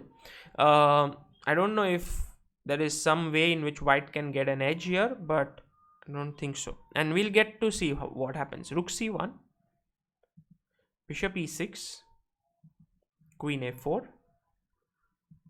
c5. And now Fischer puts pressure with queen a3. He's like, I'm going to win your pawn here. So, and you can't move this pawn because your queen is hanging on e7. He went rook c8. And here Fischer played the move bishop to b5. And he says, if you come to d7, I'll pick up this bishop knight and I'll keep pressurizing this pawn. This is where Spassky played the move a6, which turned out to be a mistake. Actually, the funny thing is, Spassky's team had already analyzed this position and they had found that queen b7 is the novelty. In fact, this has been played in many games later. Can you guys try to understand why did Spassky, why is queen b7 a good move here? Try to think for a bit before I explain it to you. In the game, a6 was played. Okay, we'll come to that move. But what about queen b7? Doesn't it lose this c5 pawn?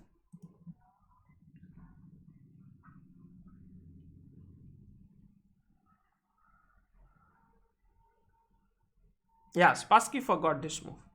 He forgot, and sometimes when you're playing a world championship match, and this is what even Vishy Anand has explained in some of his videos, it's like you prepare so much that often it's not possible to remember everything. Plus, there's so much stress, pressure, tension.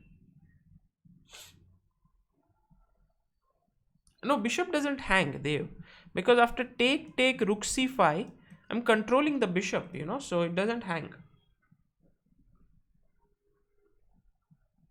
Very good.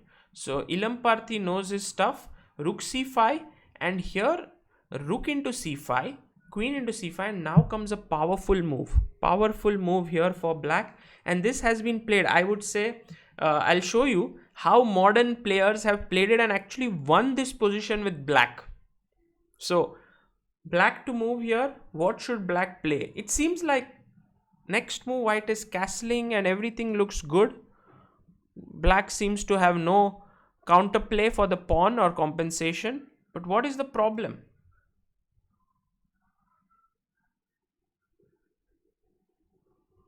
Yeah, Turkey TT0 says, I analyze this position. If white play so good, can hold the position. I think it's already slightly better for black, this position. Or maybe it's equal. Yeah, you have to be very accurate though. Yes, very good.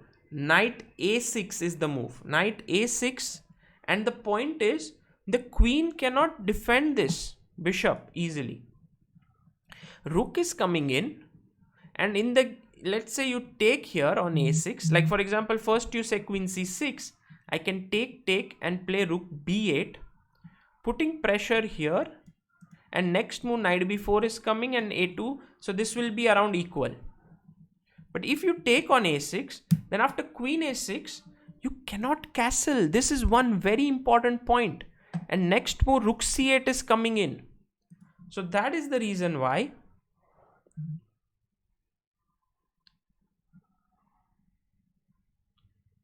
here knight a6 is the correct move. And then as you can see here, this has been played many times. In fact, 15 games, and black has good score in this. I mean, the very famous game was Timon Geller in 1973.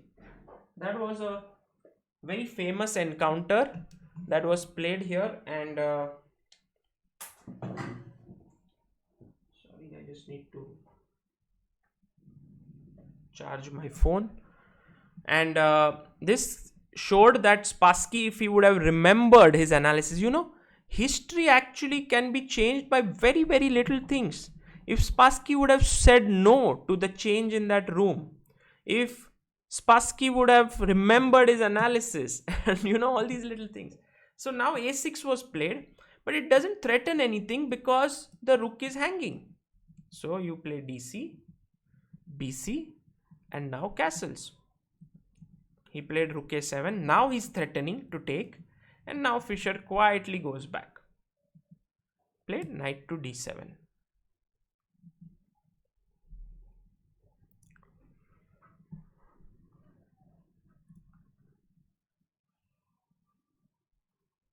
Okay.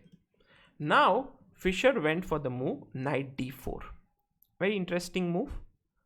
And here queen f8 was played. I want to now ask you to take some time. Of course, the knight couldn't be taken because after takes you lose the queen. Analysis suggests that knight d4, knight f6 was a better move, because after knight b3, rook a c7, and it's a playable position. So queen f8 was played, and now I want you to think a bit and come up with a good move for white.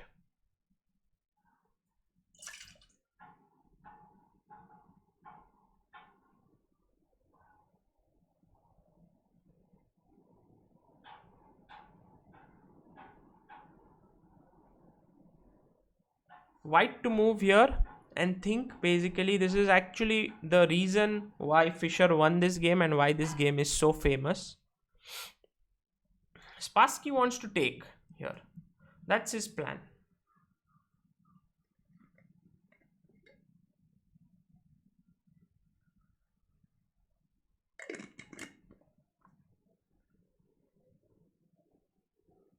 Very good. Guys, you know your stuff. Many of you. All those who don't know, please try to think and try to understand the way Fischer played this. And it's so difficult to play this way.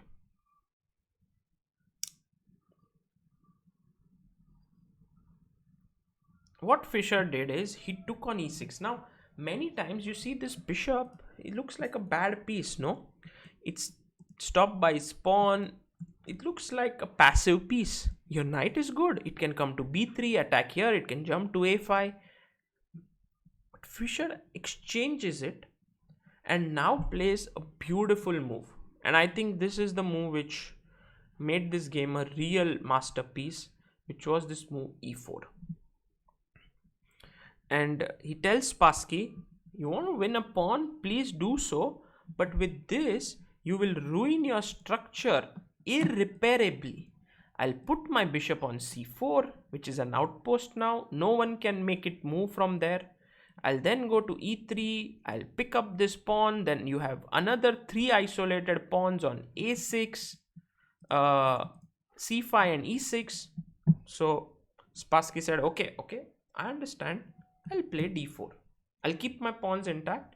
But Fischer said, hey, now I'm going to launch these pawns on your king, and I'm also going to get my bishop here, which will be a beautiful outpost for my bishop to keep attacking this weakness.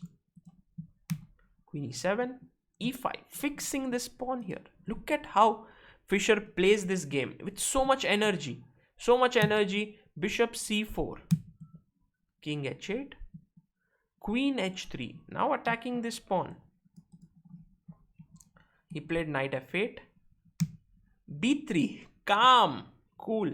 By the way, if you took on b2 here, then after bishop e6, the problem is not just that this bishop is very active, but f5, f6 is going to be very strong in the future.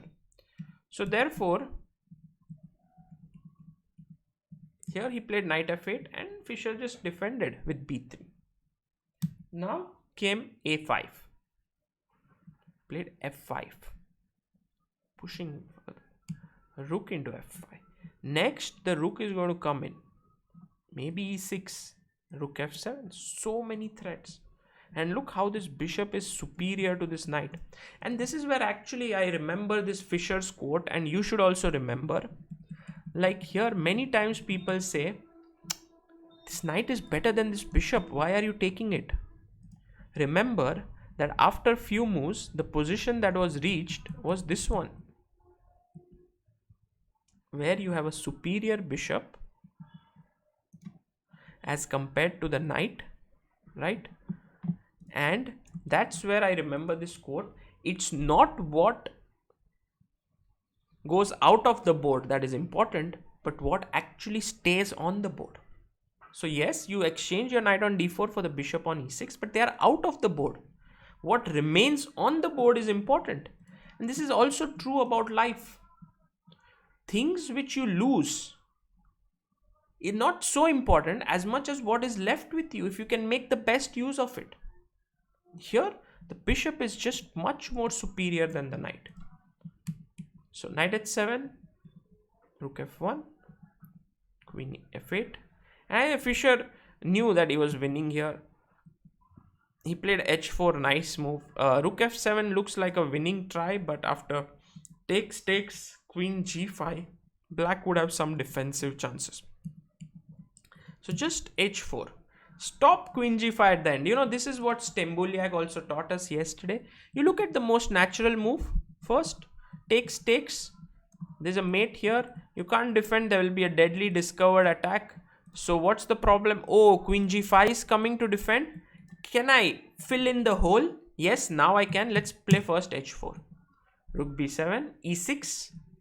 He stops rook f7, but e6, queen e5, a4. This is typical Fischer, showing dominance. Yeah, I can even make a pawn move here. I know your king is under pressure, but I can play aram se. Queen d8, rook f2, queen e8, rook f3, torturing his opponent. And finally here came this sack. This was winning. Rook takes f6. Now h6 is hanging. So king g8, bishop c4, queen f4, and he resigned. Spassky resigned because rook into h6 is coming, queen into h6 is coming. At the right moment, rook f7 will come in. You can calculate these things, but this is just a lost position, completely losing, and he resigned the game. And that gave Fischer a 3.5 advantage in this match. 3.5, 2.5 advantage. From 2-0, he pumped up his score to 3.5. And you see the psychology had shifted. Spassky later drew 7th, lost 8th. This game is also interesting, but we won't go through this. Then he drew 9th, lost 10th. It speaks a lot about Spassky that he actually won the 11th game in a Sicilian. Draw. Then Fischer won the 13th game with Alekhine defense. And this was also one of the talking points of the match, that many times Fischer would, everyone would say that Fischer would often play just the same openings, but it was not true. In this match, he just showed the entire range of openings. He opened with c4, he played the Benoni, he played the Alekhine, he also played the Burke defense. It was amazing. And then the last few matches were drawn, and eventually the 21st game was the final blow, and Fischer won this with black. And then Spassky had, because you know, as Spassky, he was always under the pressure to score points because he was trailing in the match. But here he lost, and that was the end of it. Yeah, there are many games to see here. I would leave it up to you guys to check it out. I also missed that after game 6, which we just saw right now here, where after queen f4, his opponent, that Spassky, applauded him, which shows such a big heart. And I think Spassky is really a wonderful person. He's still alive, by the way. Spassky is still alive in Moscow. In fact, in 2018, when I went to the Tal Memorial, I tried to reach him. I wanted to do an interview with him. I wanted to speak him. He's very frail right now. He's in the wheelchair. In fact, I can show you how he looks right now. Spassky 2000. Boris Spassky. I don't know if, yeah, here he is. He's frail, but he loves chess so much. He travels to some events in a wheelchair, and amazing. Vaisak Muralidharan, happy Independence Day, Sagar. You are always an inspiration for me. I try to learn the game after your classes. Thank you, Vaisak. I'm glad that you are learning a lot from this. And I want to tell you guys that this entire story of Fischer, starting from a young talent to going on to becoming the world beater, to beating this entire Soviet system, winning this sort of a Cold War match against USSR in 1972 against Spassky, and then simply vanishing away after that game. You know, if you check Fischer's database, he's played no game until 92. Look here, 72. Next game is in 92. Some kind of a rematch they had, Spassky Fischer, which both were quite old by that time. And again Fischer won. But what a person he was. What a person. I mean, good, bad, you can't label him. He's a genius. I mean, I would like to remember him that way, like an amazing chess player who was there to achieve his final aim of becoming the world champion, and he did it all alone. So that was my story for today. 1972 is the year. Today is our 72nd episode of Improving Chess. I just wanted to share it with you guys. Also, today is our Independence Day. So have a nice time, all of you. Yes, Spassky is a great sport. I would say that is for true. Yes, I have been trying to get in touch with him, but I'm not sure if that is possible anymore. But let's see, if I go to Moscow, maybe someday I can try. This is one thing I wanted to just share with you guys in case anyone is interested. In the same Independence Day article, at the end there is a small offer we have, because our ChessBase India t-shirts are so similar to something related to our country, India. You see there's a tricolor, there's a 3 colors. There's also a chess king. By the way, this logo is designed by Amruta, and India written. On the back is written Unstoppable Me, and there is this ChessBase logo.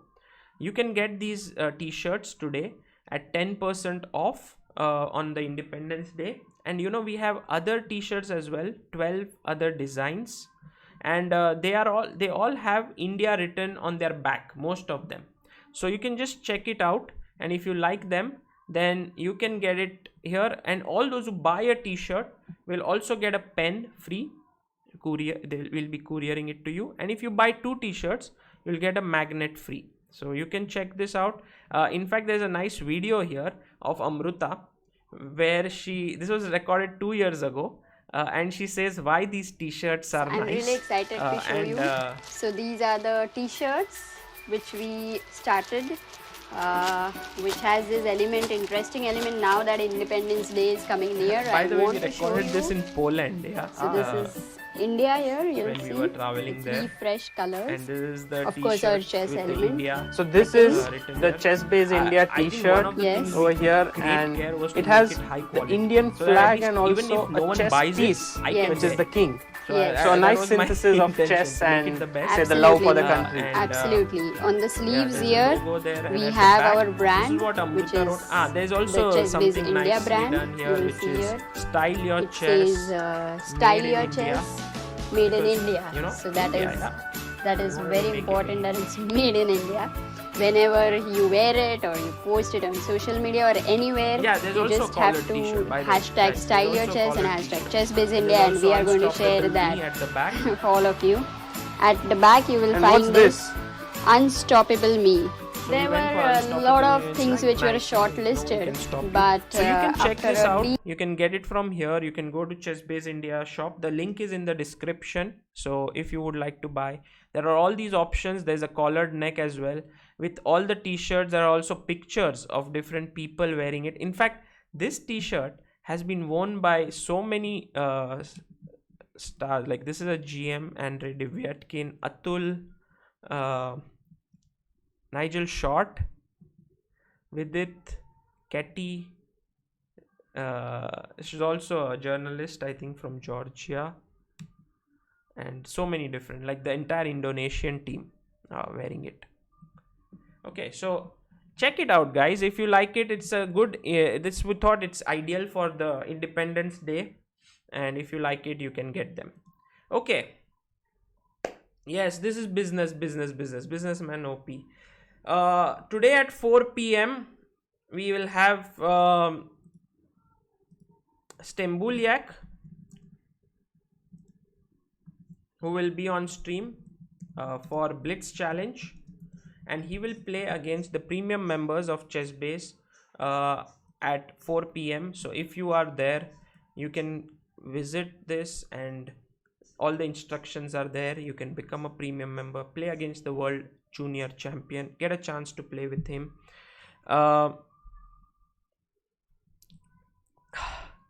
Okay. Okay. What are any comments? Any comments apart from businessman? Okay. Ilam Parthi has said something nice. He says Fischer became famous at 16, retired at 32. 32? When was he born? I keep forgetting his year of birth. He was born in 47, right? No. What am I doing?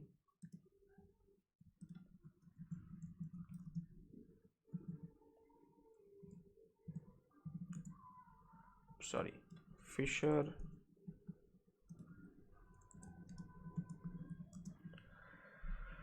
Yeah, he was born in 43, sorry. So 32. No, not 32. Ilam Parthi. He didn't retire at 32. He lost his world championship at 32. He sort of retired in a way at 29 already. I mean, he never played after that. But yeah, he died at 64. That is true. That is true. Ayushi, thank you for joining in.